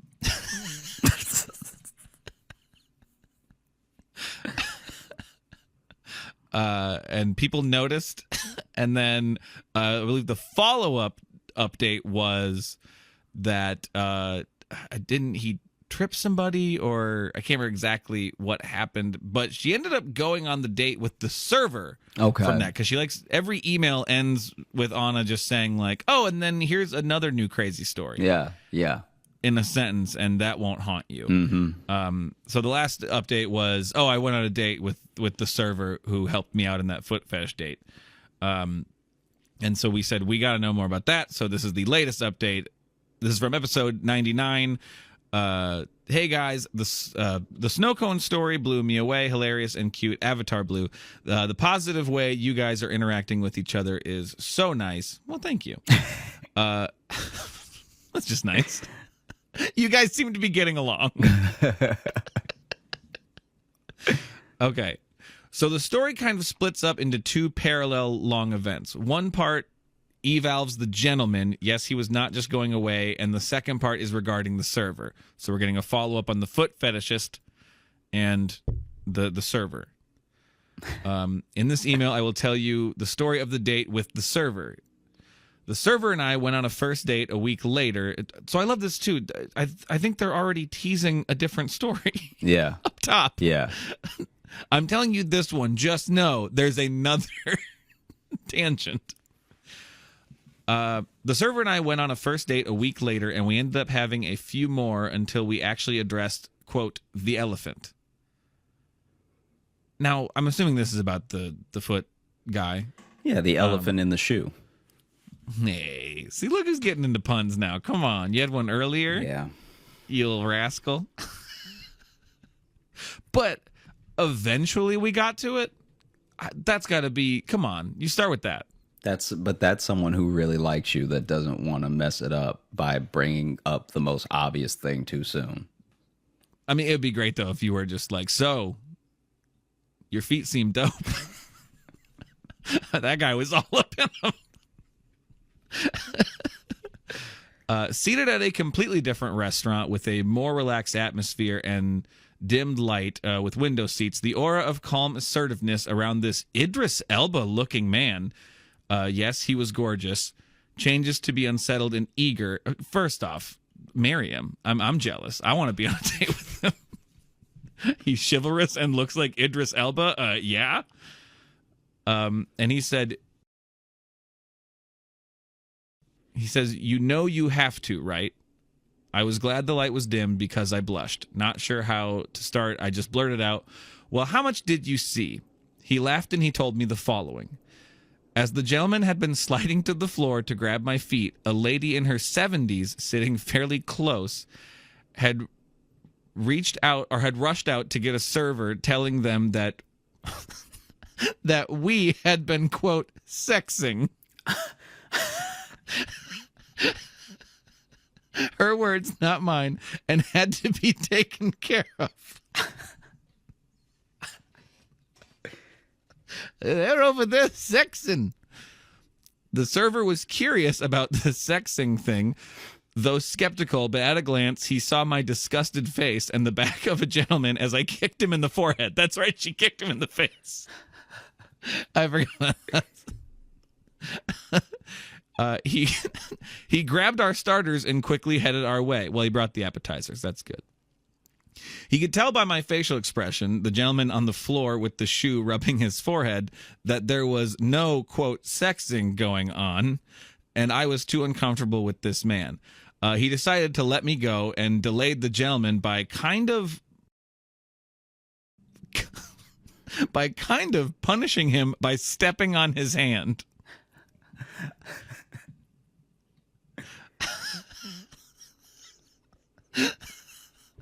He's being punished by feet. He's being punished by the thing he loves now. Yeah. Yeah. I thanked him and apologized for the broken glasses. Well, he said, I got the money from that man, but what I didn't get was an explanation of why he was on the floor. He winked at me and continued. But the kid did, parentheses, the son of the family sitting next to me and the gentleman. But that kid said that the gentleman really liked feet so much he had to sniff her shoe. So the kid gets it. Now the server is laughing so hard that he thrust his body backwards so forcefully that the chair is tipping backward, and as it reaches the wall behind him, it slowly slides down to the floor. Anna. Instinctively, I reached out and grabbed his wrist to prevent him from going down all the way to the floor, but by doing so, I, being a small woman, was pulled across the mid-sized table and landed on my tummy. Glass and utensils flew all over as I got the wind knocked out of me by the edge of the table. All the people seated next to us burst out laughing. What to do now? Not again. I'm blushing again, feeling ridiculous, small, and somewhat having flashbacks of the date with the gentleman. The seconds it took for the nice couple next to us to take pity on us and help us get up and be seated again seemed like forever. When everybody was settled, we both felt awkward, but laughed it off and decided to continue with the date. I mean, what else can go wrong, right? And then the next picture is just a burning building, is all it says. Turns out this guy's into hands. At this point, a woman comes up to us, lays a hand on the server's shoulder, and leans in towards his ear and whispers something I couldn't hear. Still chuckling, he says to the woman to bring in the wine, new glasses, and whatnot. To me, he says, "Feet, huh? I'm impressed by your kick." He pauses, scratches his cheek, continues, "Are you gray?" For a couple of seconds, I was confused. Gray as in dull and boring? It dawned on me, dropping my jaw. The server thought I was a BDSM domina, it says here. Wow. Okay. Is that a term? I don't know that term, gray. I don't know that term either, but I'm sure we'll learn more if we keep reading. So are you? I couldn't make out his facial expression at all. Was he serious? The woman comes back with the wine and stuff, pours some for the server first, and accidentally, quote, spills some on my dress after pouring into my glass and leaves pretending not to notice. What the hell is going on here? The woman pissed me off, but I was not going to let her ruin my date. If anyone would, it would be me. I gulped some wine and told the server the full story as I have to you. But the outcome was not as expected. He leans forward and says, "But you commanded me to call you." I'm totally dumbfounded. And as I was going to answer him, a loud pounding on the restaurant window interrupted me. Yeah, with his nose pressed against the window, there he was, the gentleman. I found you, he yells, and heads for the entrance of the restaurant. What the actual fuck? Take care and stay cool. I'm starting to wonder if we're getting played a little bit by Anna. I'm wondering a little bit. That is so wild, though. If all that is true, and also, that's another fucking cliffhanger. Yeah. Which is what's making me wonder if we're getting played, because it seems a little too perfect. I mean, I guess, no, I can see how, though, if you know the full story, how you can piecemeal it out to be like, here's some of it, Yes. just enough of it. Right. No, I understand that. Yeah. But then to keep just... I feel like we would, like, this is my thing. If something went wrong with that guy, but then Anna went on a date with the other server, I'd be like, oh, wow, okay. But right now, we're still in a territory that I believe that all this happened. Oh, no, I do believe it, too. It is just like, it's starting to feel like a short story collection, like from an old magazine, you know? Hey, It's like yeah. each week there's a new segment of it. Yeah. You commanded me. That you commanded me. Wow. Wild. Wild. All I can say is thank you all so much for listening to the Josh Johnson Show. That's it. We're just ending on that. We That's had a how we're going. Great time recording. I hope you had a great time listening. If you are looking to catch I'm dealing up with with so us much right now. on any of the socials, you can find me at Josh Johnson Comedy on Instagram, Just TikTok, one fetishist YouTube, to another in where a we're row. also going to be putting, clips on YouTube, and you can also find me on at Josh Johnson. And if you're looking for Logan, It means it was the kick that turned him on. It means he liked seeing that guy get kicked in the face. You can follow me on Instagram at Logan M. Nielsen. And if you want to get into the mailbag and just take up too much of my time connecting things with yarn on my wall, you can email us, joshjohnsonshow@gmail.com. You can also leave us a 5-star review on Apple Podcasts. We like to read those reviews on the show as well. And if you want some bonus content, like some bonus podcasts, some bonus video stuff, or not live replays, because that doesn't make sense, but replays of virtual live shows that we've done, you can go on over to our Patreon, patreon.com/Josh Johnson Show. And there's a bunch of silly stuff there. Anything else we need to plug? Richmond? Oh, Richmond, Virginia next week. We'll both be there. Minneapolis coming up in November. Check out all the links below, wherever. If you're listening, read that. The information it gives you, it's all in there. If you're on YouTube, look where I'm pointing. Down. It's down there. We command you.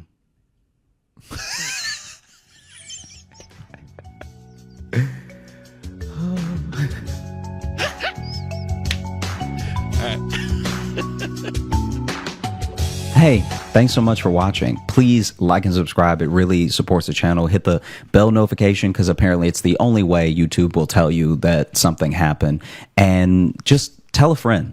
That's the biggest thing you could do. Just tell one person in your life that you like, maybe you don't like, that this video happened to you.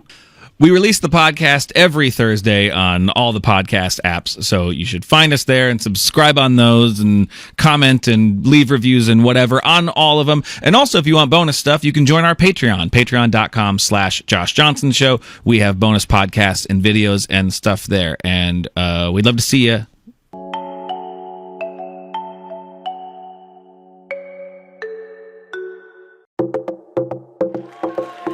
Are you guys ready for an amazing show?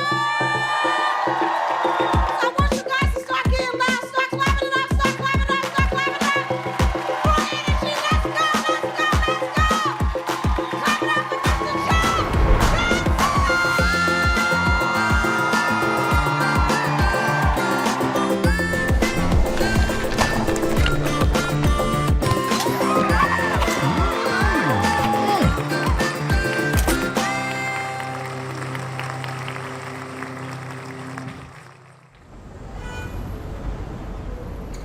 So tomorrow we tape the set that's like the sort of New York set. So I'm doing obviously jokes I've been doing on the road and stuff, but a little bit more stuff that's like Brooklyn centric and everything. I remember early on, when I was living here, I got to do a showcase, and then I got to open for somebody at the Bell House. So we sold out both shows, which is like, I know it's not crazy for like any successful comedian is like, okay, you sold some tickets, so what? But just for me, it's like this whole week of like, we sold out Talia Hall in Chicago, and that's where I started. And then that's the most tickets I've ever sold. I don't know, I'm just like really excited about that, because I think that as much as you don't want to get caught up in any sort of like money, fame, whatever, it's just proof that what I'm doing people are resonating with, and so that feels really special. So tomorrow we're doing 2 shows at the Bell House, and I don't know, I'm like a kid, man. I'm really excited, and it's because I've lived in New York so long. I feel like I'm doing it now for like my friends, and yeah, I just get to show what I've been working on in a way that still feels like pretty personal, you know. Wow. I love y'all. Thank you so much for being here. This is like... I've been living in Brooklyn for a long time, but I grew up in Louisiana.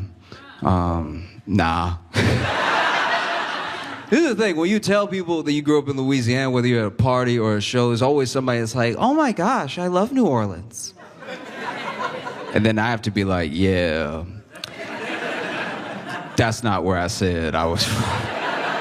Now, don't get me wrong, New Orleans is the best part. It's just the whole state around that city, you know what I mean? New Orleans to Louisiana is if you had the most beautiful blue eye, but your whole face is fucked up. Like, it's... I didn't say I was from a good part. And I was broke while I lived there, too. And when you're poor in a place that's already terrible, you're just more aware that you're there. You know, I was very present in my situation. I knew if I moved, it was going to be on foot, you know? And it's weird because sometimes you'll just be talking about your life. You'll tell someone that you grew up poor, and it starts a weird pissing contest you didn't mean to get into with anybody. You'll be talking about your life. I grew up poor, and they'll be like, oh, you think that's poor? Like, I'm not saying you weren't poor. I'm saying I was also being poor, all right? And they'll be like, I had a favorite flavor of dirt. And it's like, okay, all right. That's sad. That's sad. I'm not saying you weren't being poor over there. I'm just saying I was also poor over there. There's plenty of poverty to go around. I don't know if you've heard. Things are pretty bad for a lot of people. Just to give you an indication of how broke my neighborhood was, when I was little, my neighborhood was so poor that the church closed. If you understand the gravity of that situation, just imagine God being like, I ain't got it, all right? I don't know what to tell you. This is a bad neighborhood. I'm leaving, all right? I'm not dying again.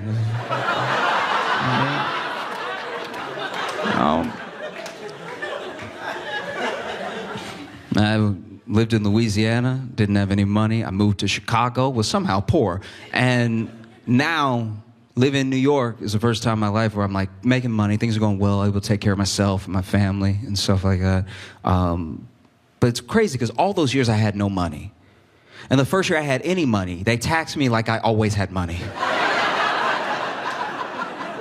That's pretty fucked up, isn't it? Like, I just got, you can't give me like a leap year or something to make sure this sticks?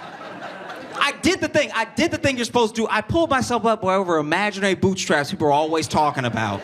And as I'm edging my way up the cliff of poverty, the government is staying at the top like, we would like most of that money, please. Boop. And look, don't get me wrong, I grew up the beneficiary of tax programs. I have no problem paying my fair share of taxes. I just don't like the way that we have to pay taxes. Just tell me what I owe. Like, send me a bill. Don't make me count. This is their job, and if I do it bad enough, I go to jail. That sounds fucking insane. Because I owe whatever you say I owe, so just tell me what I owe. Because then when you get the number wrong, you get a letter from the IRS the next year where they're like, hey, you're actually off by like $2,000. So you know!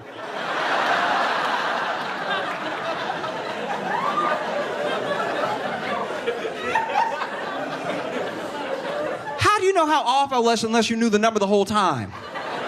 This is a setup. We just don't do anything else like that when it comes to money, you know? Like you never go out to eat on a date and you sit down and you look at the menu, but there's no prices. But you order, you eat, you enjoy yourself. But then at the end of the meal, the server doesn't just walk up to you like, so,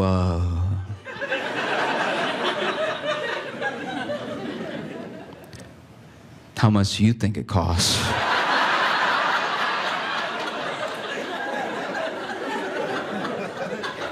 Don't worry, I'll wait. Oh, and by the way, if you guess wrong, there is an officer waiting outside. Like it's insanity. It's just crazy in a country like this, right? In a country with this much of a wealth gap, this much of a general income gap, where your financial well-being is left completely up to you with very little financial education to go out into the world with. It's crazy in a country like that, we still have game shows. That doesn't feel weird to anybody else that every night hundreds of people are getting on live national television to win life-changing amounts of money, and they lose and they still clap. That's the most Black Mirror shit we do. How has no one cursed on a game show yet? You went from $80,000 to zero. How has no one ever just looked down and been like, fuck?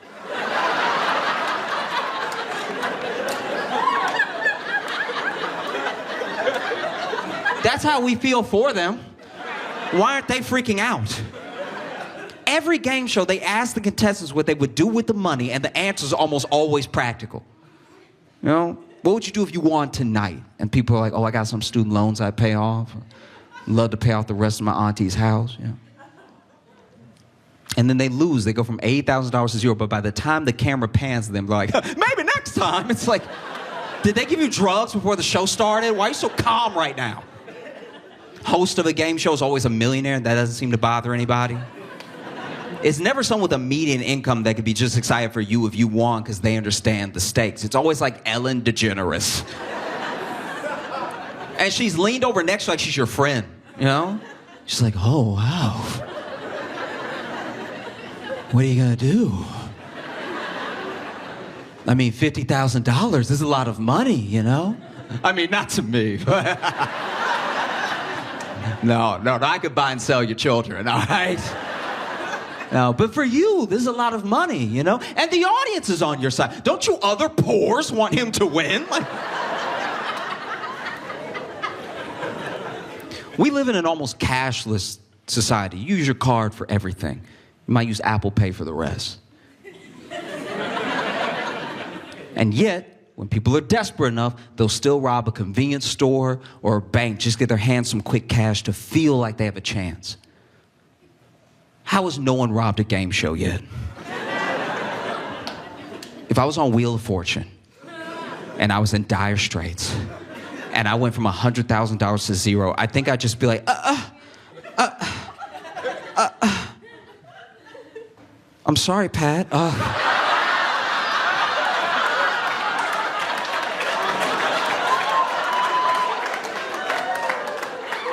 I think we're gonna have to keep playing. No, fuck that. That was a bad spin. Let me spin again. That's bullshit. Let me spin again. Let me spin up. Vanna.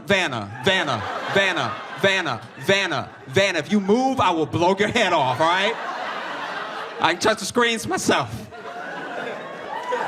You think Howie Mandel is strapped? He's not. Go to Deal or No Deal with a fucking gun and be like, open all of them. How about that?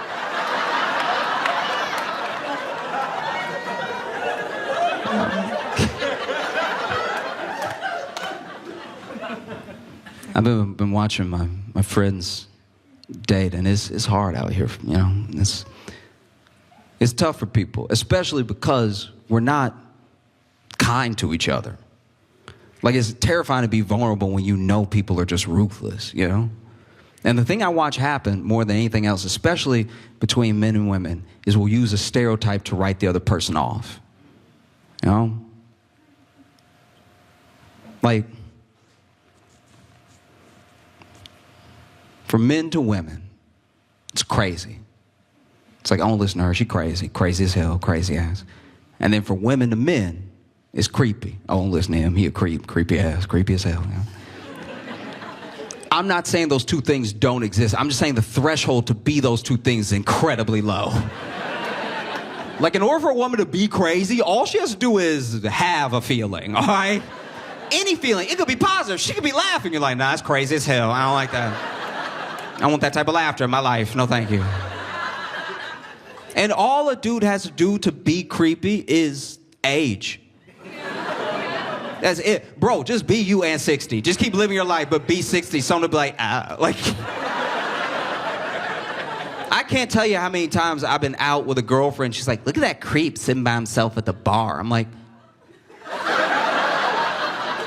Yeah, it sounds like he's not bothering anyone. Like, let that dude be 60 somewhere. Because what I don't like about it is that it's almost always covering up a thing. It's a thing you don't want to say. So you say the thing that's a stereotype to get people on your side. You know? Like, is she crazy? Is she really crazy? Or did you just get caught? So what it is, like, half the time you were doing something you weren't supposed to be doing, and she caught you, and now in the face of facts and evidence and good points, all you have left is try to make her question reality, you know? That's why dudes be up here like, she believe everything she see with her eyes. She crazy as fuck. Like, I can't deal with this type. I didn't sign up for this. Like, just because she saw me do it, she gonna be like, you did it. This bitch crazy as hell. I can't. Is he creepy? Is he truly creepy? Or is he just ugly? Like, when are we gonna start being honest? I get it, he has a crush on you, and it's sweet, but when he looks at you, his eyes don't go in the same direction, and it's upsetting. But we can't just add a whole personality trait. Did we learn nothing from The Hunchback of Notre Dame? An entire Disney movie dedicated to this exact situation. Quasimodo wasn't creepy, heart of gold, but he was fucked up looking. We can all admit it. And he laid his feelings out for Esmeralda. Esmeralda did her damnedest. She really did. Quasimodo told her how he felt. And Esmeralda was like, ooh. Look,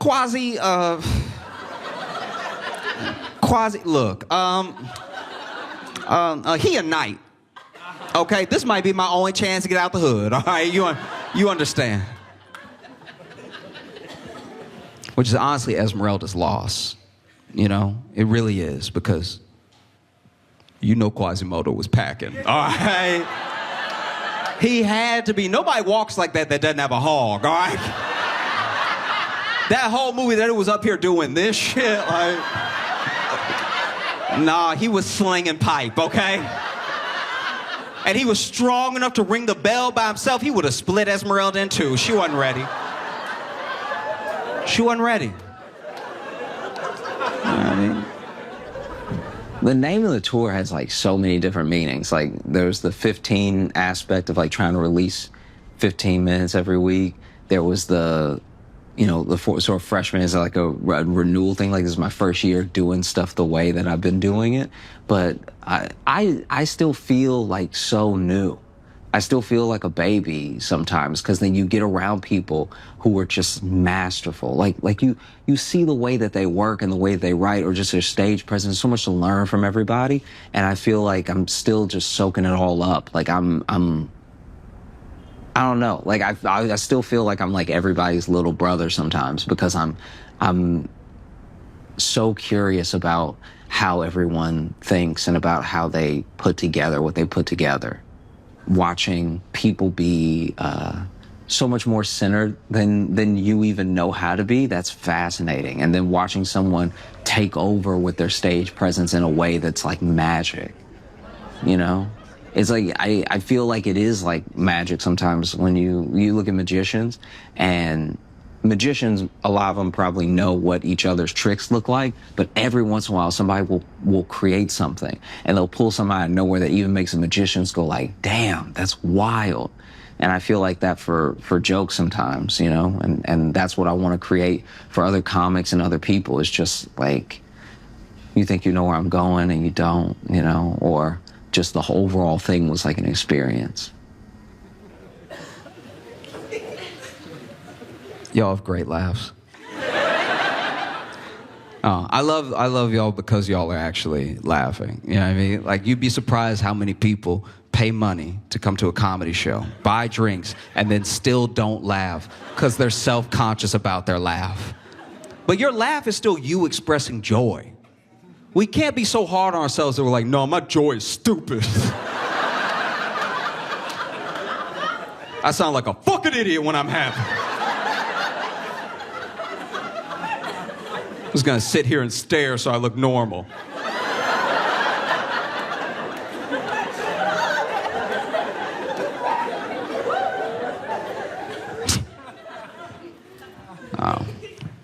In the entire time that I've been doing comedy, I've honestly only ever heard one weird laugh. I was doing this show in Amsterdam, and there was a guy, center, dead center. I don't even remember what I said that got him so good. But this dude went to laugh, and I'm not even kidding. This is a perfect impression of his laugh. He went,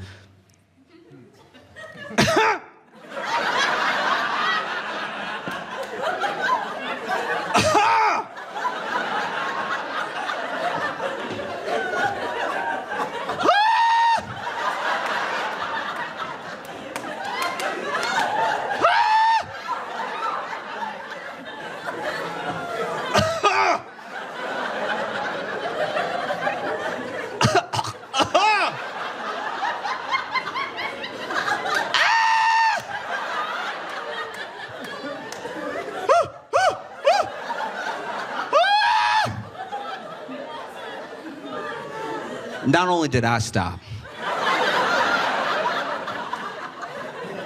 the entire audience stopped. And someone sitting behind him actually jumped up and wrapped their arms around, started giving him the Heimlich. Because we were all sure, we're like, that's a dying person. There's no joy in there.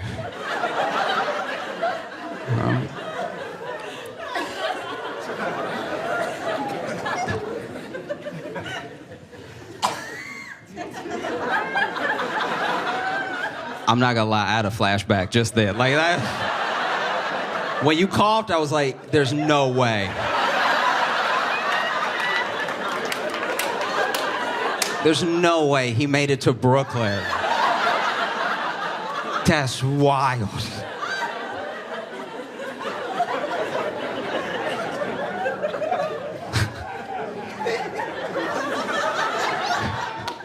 Logan and I actually met in Chicago, and we did a few shows together before we started really hanging out and everything.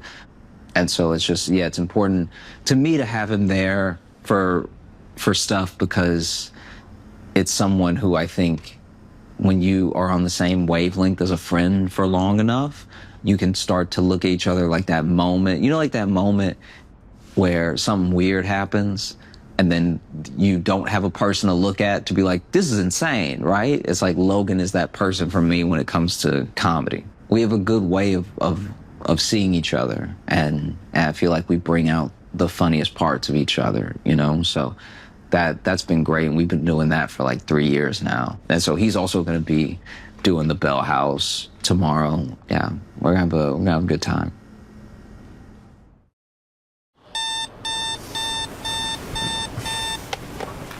I slept pretty well. I had that sleep where you fall asleep and then you wake up in a panic, thinking it's been maybe 10 minutes and it was all night, which I think is good sleep, even though you woke up like screaming.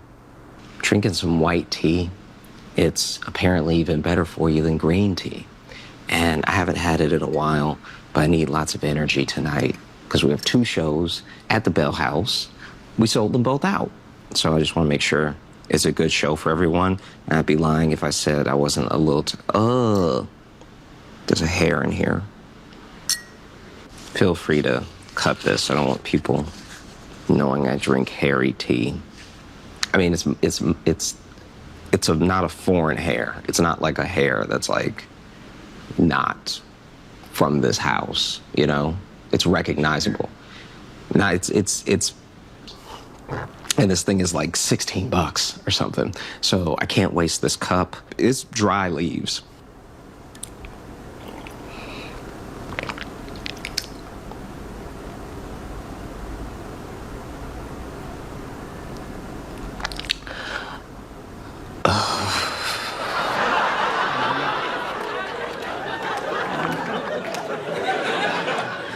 I think I've been freaking out about getting older in a way. Like I feel like it's hard not to compare yourself with anyone else your age and just or anyone in your career and everything and wonder if you're not aging in like the right way, you know? And I wanna, I don't know, I wanna age as best as possible because it's coming. There's nothing you can do about it. But there's just so many there's only a few lanes, it seems, as an old man that you can go. There's only a few directions. You could be creepy old man. You could be like an angry old man. You could be a sweet old man. Or you could just have dementia. Like, it's just, these aren't a lot of great options. You know, and I'm scared because I don't know how much you choose.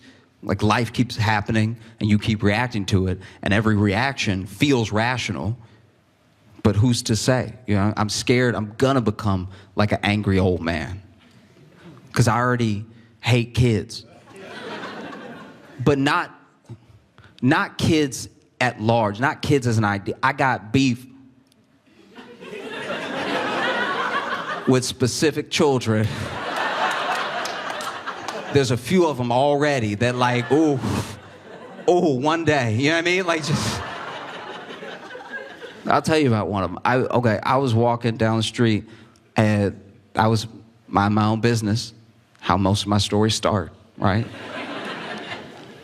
And then there was this Girl Scout. No, you need to be on my side, all right? I'm gonna tell you what she did, just listen, okay? I was walking down the street and there was this Girl Scout and she over here working her little corner or whatever, like. And she laying it on thick too, like cookies, you know, like all that stuff. And so I'm walking and then I'm trying to just avoid eye contact because she already not at my height level, so I'm just staring straight ahead. And she like, cookies, all that stuff, right? And then she like leaned in just to make eye contact. It was like, cookies. And I was like, oh, no, I'm okay. Thank you so much, though. You have a wonderful day. I said all that. I didn't need to say all that. I didn't need to say all that at all. I could have just kept walking. I could have acted like something was playing in my AirPod, like something, right? But I said that because I'm like, look, she out here, young woman trying to be an entrepreneur. I'm going to give her an encouraging word, okay? I'm not going to give her any money, but she's going to, you know, get good vibes off me. So I'm walking. I'm like, oh, no, thank you, but you have a great day. And I'm not even past her yet. She's still right here. As I get closer, she goes, it's okay if you're broke.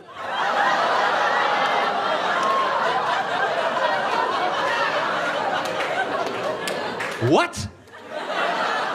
What? Who? What do you do next? Do you know what I mean? This is crazy. This is just, and so that I shouldn't have stopped. I should not have stopped. I should have just kept going about my day. But now I'm like level with, and I stopped. I was like, excuse me, and she goes, it's okay if you're broke. She said it again. That's the Bronx. Like, that's something specific in a person to say that I'm closer to you now. That's crazy. You're out here by yourself. Where are your parents? You're out here selling cookies on the corner talking shit. That's so insane. And it's like, what do you do next? I can't just be out here yelling at this. I can't just be a grown black man out here on the street yelling at a little girl holding cookies. Fox News would have a fucking field day. If I'm just out here, they get a still of me like, and she's holding the cookies like this. New York Post, black man strikes again. That's... No, what do you do? So I hit her with everything that felt like within the parameters of polite conversation to do. I told her, I was like, Santa ain't real, all right? No, because she was gonna find out anyway. And with a little girl like this, Santa ain't coming anyway. So like, let me just... I'm like, Tooth Fairy ain't real, Easter Bunny ain't real. And she was like, I know. And you don't have any real money. And I left. I left because what do you do? So I left. But I did. I was like, I'm gonna go home. I'm gonna go home, and I'm gonna pray. All right. I'm gonna pray against this little girl. Lord, just keep it that same size her whole life. Just.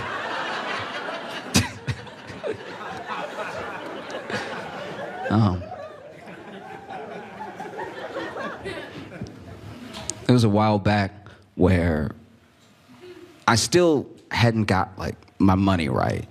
And I remember the AirPods came out, Apple AirPods, and I don't know why, but I wanted them. And I don't even know why I think I wanted them because I knew I couldn't afford them. It was just something to have, right? Something to use as a marker to be like, I got it like that now, right? And so I'd saved up a little bit, but I still didn't have enough.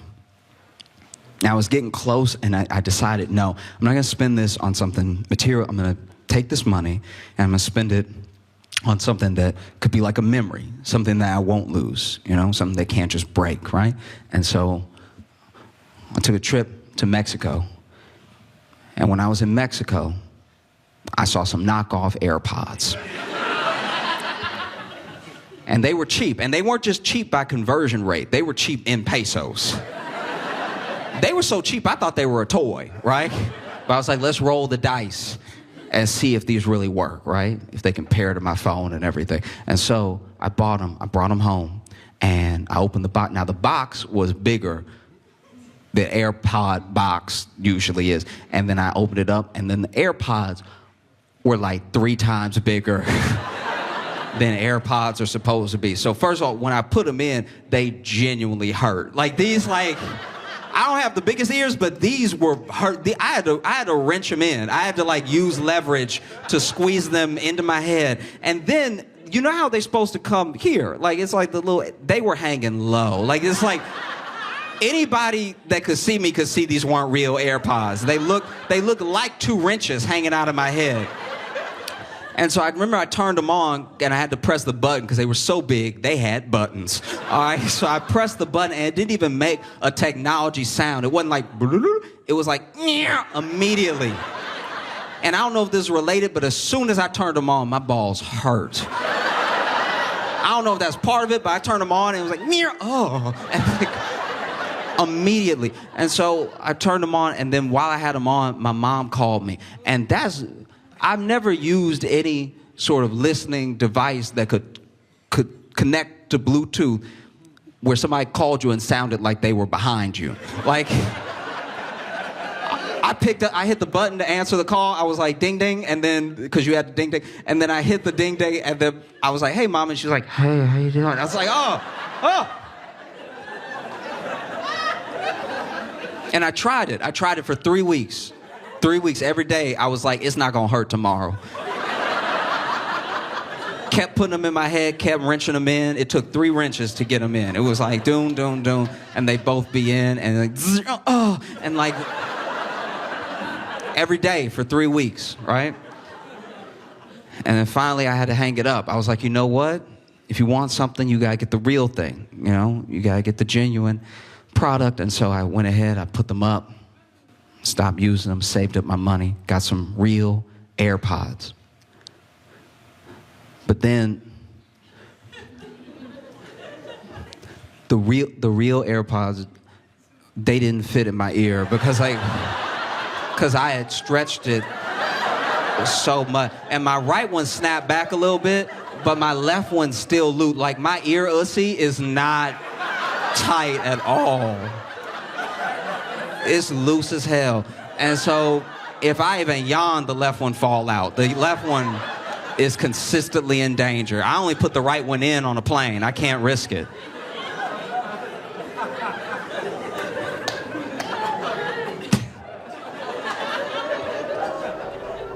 So conveniently, I just happened to have the cue cards from when I did Tonight Show. Our next guest can be seen at the Helium Comedy Club. Oh yeah, I was doing the clubs that week. And Josh Johnson, see him at the Helium Comedy Club. In St. Louis, November 2nd and 3rd. Please welcome the very funny Josh Johnson!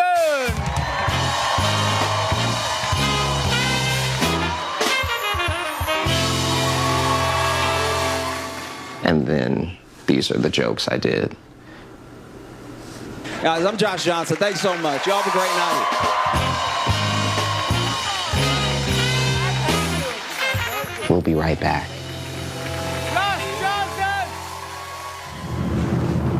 So we are on our way to the Bell House right now. It's finally happening.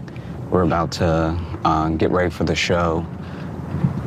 Yeah, still pretty, I don't know, still pretty, like, nervous in a sense, because I'm a little, this is very unprofessional of me, but I'm a little unsure of exactly what I want to do as far as, like, I've got the set, but then joke to joke, I'm like wondering if little middle pieces need to be there and stuff like that. So it's like still just tinkering with it in my head and stuff. And there's nothing that I think is gonna bomb.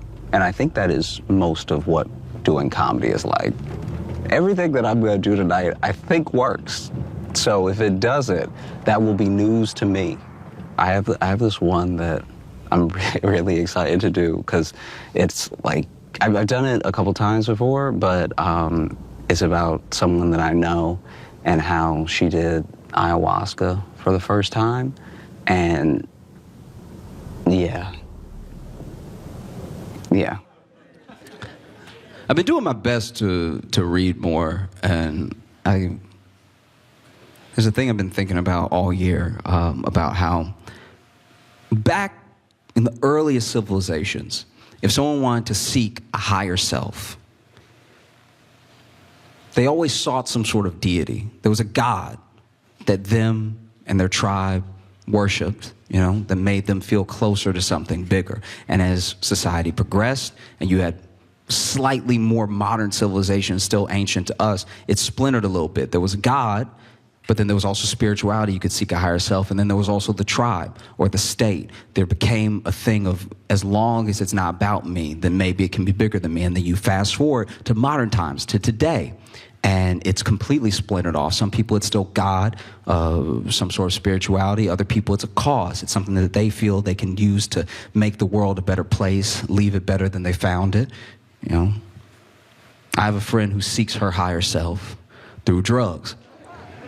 Like mind-expanding, mind-altering drugs to get a better sense of who she is, whatever that bigger self is supposed to be. And she told me a little while back that she did ayahuasca. And she had always been terrified to do ayahuasca because she wasn't sure of the place that it would take her, and she was ready to see herself in that light. You know? And she told me, and I was like, oh, well, you know what? Good for you. There was something you were scared to do, and you did it. You made it happen, right? And we were talking about it, and she was like, yeah, it's just so serendipitous. You know, I was just at the grocery store, and I was like, what? And she was like, yeah, I was at the grocery store near my place. And I was like, you did in Brooklyn? Like, what? I thought you flew to Peru or something. It's like, yeah, I did at the grocery store near my place. You know, I met this guy, and we got to talking, and we were on the same vibe, and he told me that he had some, and I was like, wait. You know how black people have a reputation for talking during the movie? I was doing that the whole story. Like, she's telling me about a story in the past, and I'm still like, bitch, get out the room. Get out the room. And it's like, yeah, so when, you know, we were talking, we were on similar wavelength and everything, and so, you know, I went back to his place with him because he said that he had some, and he showed me how to do it, and honestly, as soon as I smoked it, and I was like, what? I don't know if y'all have ever done ayahuasca. I've never done ayahuasca, but every documentary I've watched about ayahuasca, it's a drink. There's never a pipe involved. And she was like, yeah, as soon as I smoked it, I could just feel like, I felt so much energy. I could feel like my ancestors rushing through me and everything. And I was like, oh, Bethany. Bethany, you smoked crack. Like,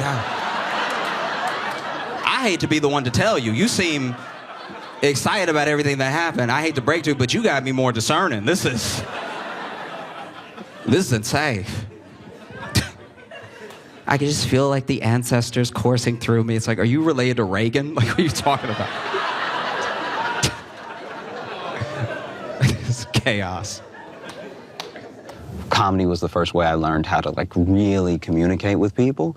And so watching other people communicate, even if I'm just watching my friend's show, like I'm gonna watch Logan go up tonight, I'm gonna watch Onika before I go up. I think that you get such a slice of a person and who they are when you watch them do comedy. You ready? Yep. Okay.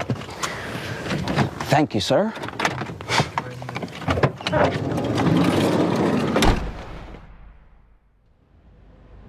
Do you get nervous? Are you nervous? I'm not nervous yet. It might hit me like in a little bit. Like probably when the show is starting, I'll probably get a little nervous. Oh, okay. Yeah, that makes sense. But I feel like I don't get, once I'm up, everything is fine. Yeah, once I'm up, it goes away. But it's like it'll start like Yeah. once like they start pre-show announcements or whatever. Once lights change, then there'll be a little bit. Yeah. A lot of times not much, but maybe for something like this, maybe a little bit more. Once I am up there, though, I feel like I am where I'm supposed to be. So it Yeah. all sort of melts away. I'm very grateful, though, to a good portion of my family. Family teaches you how to deal with the same type of people that you're going to meet out in the world as them, right? I feel like I deal with crazy people well because of my uncle. My uncle is a conspiracy theorist, but he don't believe in any of the popular ones. Everything my uncle say, I've never heard anybody else say in my entire life. I was at my uncle's house one time. I was just chilling with him, right? Sitting there watching TV. Out of nowhere, my uncle turns to me during a commercial, and he goes, "You know them kangaroos is a myth."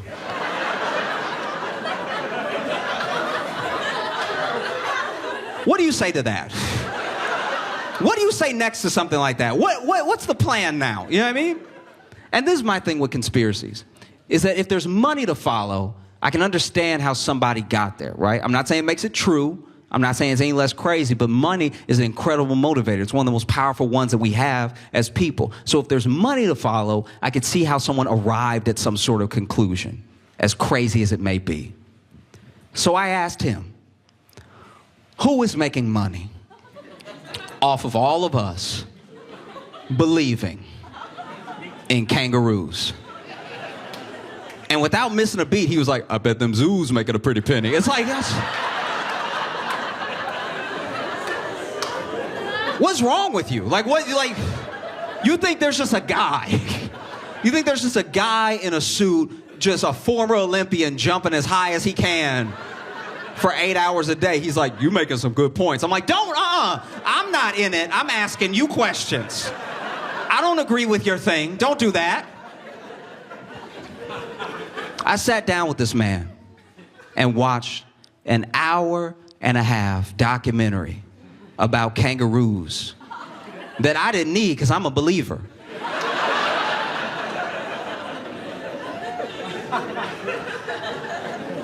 And at the end, he just turns to me, he's like, that's a deep fake. I know a deep fake when I see one. I'm like, you're beyond help.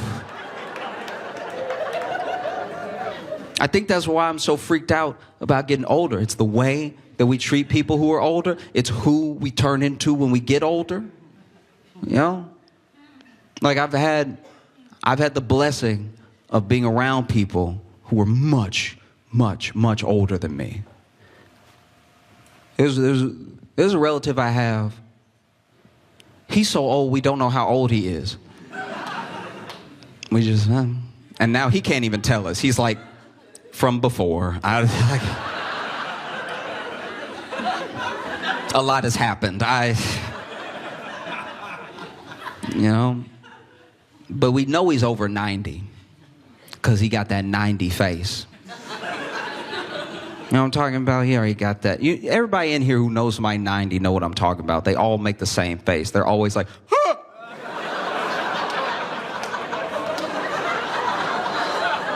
Nonstop. No matter where you take them, every All the time. It's like they're surprised they're still alive. Like every night they go to sleep and they wake up, they think it's gonna be heaven and it's regular earth. And they're like, oh! What's wrong? And I used to wonder why they made that face, and I think I figured it out. All of us are still living in the world. We're still active participants in the world. Things happen in the world. We react to them in real time. We still affect change in the world. He's not like that. He's been retired for decades. He's been sitting on a couch watching Westerns. He's not in the world. So every once in a while, somebody tells him something that's happening in the world, and he's shocked. And that's what you're seeing is permanent shock face on people in their 90s. Because I'll say something I don't even think is that groundbreaking. You know? I'll just be chilling with him. And he'll be like, ah!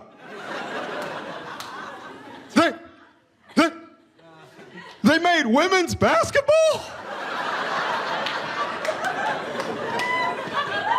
I'm like, yeah, dude, a long time ago. When are you from?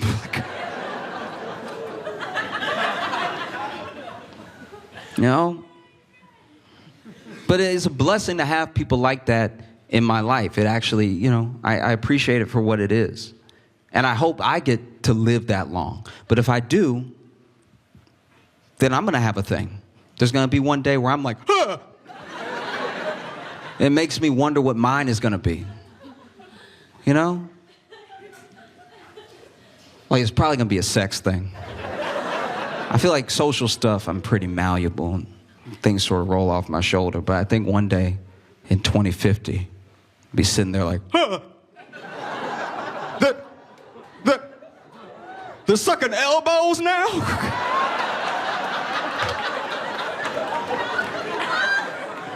That's pretty docile. It'll probably be worse than that. That's, you know. Has somebody ever asked you to do something in bed that made you go like, Did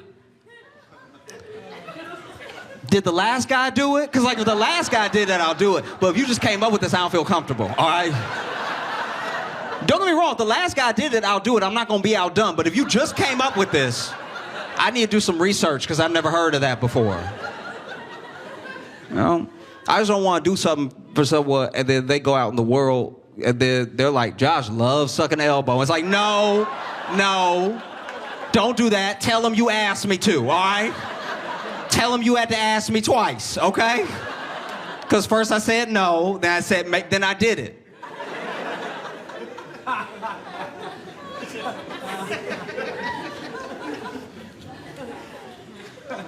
I sucked a girl elbow one time, and she asked me to. I didn't get it either. It didn't make sense to me. Sitting there like, is your wiener stimulated? Like, no.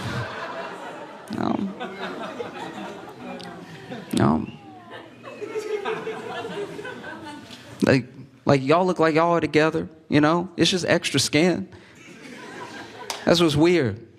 Like y'all might go home later and get a little freaky and everything, and like, look at your elbow and look at his balls. That's the same skin, you know what I mean? That's why I don't like when women are like, ugh, balls are gross. It's like, you got balls too, bitch. Don't do that. How do you feel the tour has been this year? Because this kind of whole year has been the freshman tour. And we've been a lot of different places, both flying, road trips, a little mix of everything. How's that all, when you look back on it? When I look back, I feel really good about it because I think that I think that we've both grown, and I also feel like we've made better and better shows. Oh well, now you're ruining it. Don't touch me. This is terrible. Sorry, this is actually how we are. I'm sorry if it's bad for this. This is. I think that we've made better and better shows for people to come to. I think so. I think that for the most part, I can't help but be happy with everything. And then it's great to meet people afterwards and hang out with them and talk to them and stuff. I'm always bummed out when there's like too much of a time crunch to do the meet and greet. Like if we have to leave or something. Yeah. Or if there's another show right after or something, like that always makes me a little sad because I do like to meet everyone and I don't know, I'm a chatty guy. Yes. And that's why sometimes with meet and greets, I'm working as security to keep it moving. Welcome to the stage, please. Yeah.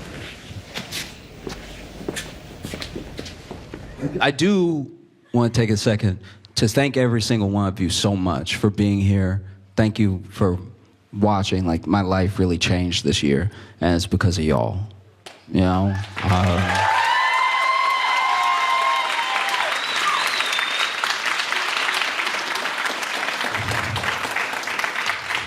Like, this has been, you know, my dream to do this since I was a little kid. And I'm doing it now because of y'all, you know? I think if it wasn't for y'all, I'd just be in a room by myself, which would be pretty jarring, you know what I mean? Because to me, comedy is a lot like magic, you know? And if a magician is doing tricks for nobody in the room, he's just a person lying to himself.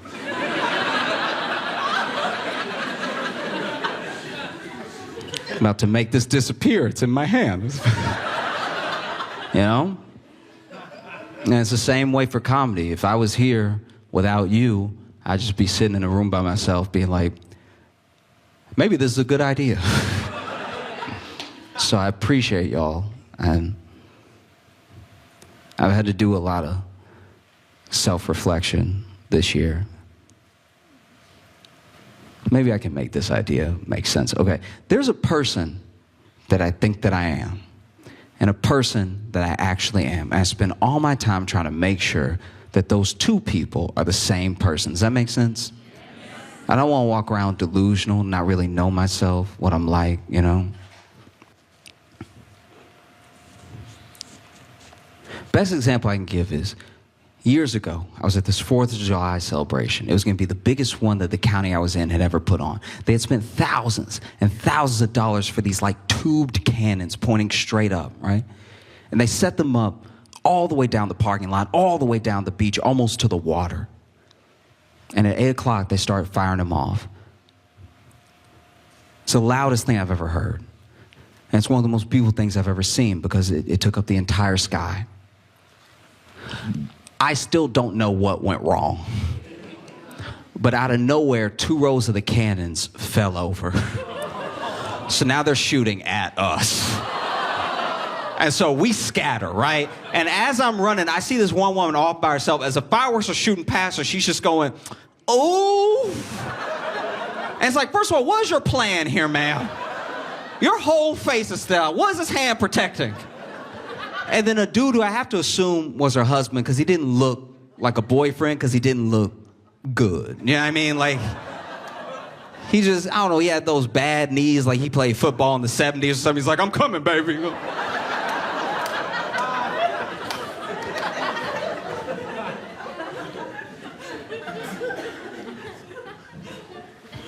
And he made his way over to her. And she's right here, right? And when he runs over and he gets to her, he does this. Like a standing spread eagle to cover his wife from the oncoming fireworks, right? And then a whistler. I don't know if you know which one that is, but it does a tight circle, no color. One of those is coming right at him, all right? And then right when the whistler was to him, where you are to me, he went, oh, and then moved out of the way.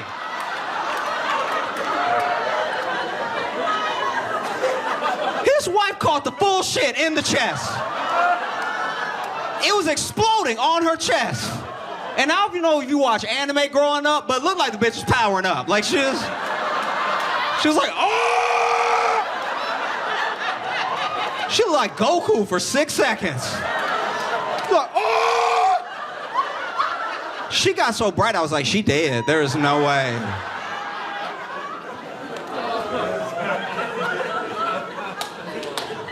But that's what I mean. There's a dude he thought he was.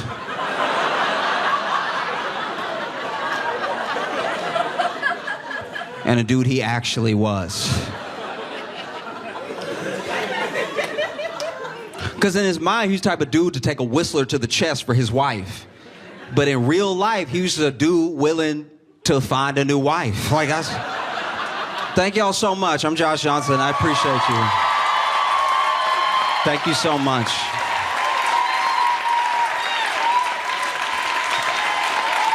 Thank you. Thank you, thank you, thank you. I mean it. I appreciate every single one of you. Thank you so much for coming out. And there's a lot more to come. Thank you so much. Have a good one.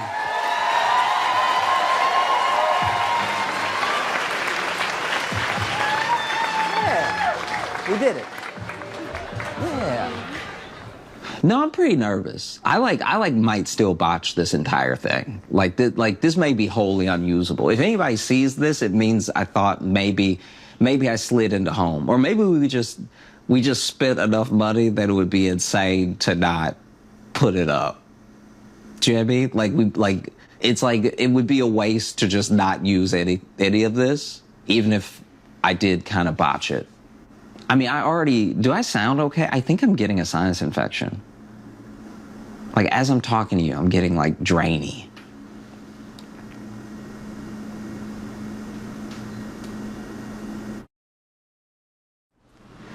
I'm just going to do something to, like, say thank you for everything. So I'm going to read it to you. You just tell me if it's, like, I don't know, if it sounds okay. All right, ready? When I started in Chicago, I couldn't really dream of doing what I'm doing now. This tour has been life-changing, and getting to come back to one of the places that feels most like home made it even more special. Thank you is too few words to describe the gratitude I have for every one of you, but here it goes. Thank you for every ticket that you bought. Thank you for every video you watch. Thank you for saying what's up or love your stuff on the street. Thank you for putting the people you know onto me. Thank you for every comment. Thank you for every video shared. Thank you for following with me as I evolve. Thank you for enjoying the climb. Thank you for changing my life. Thank you for being my friends. Oh, and thanks for having patience with me.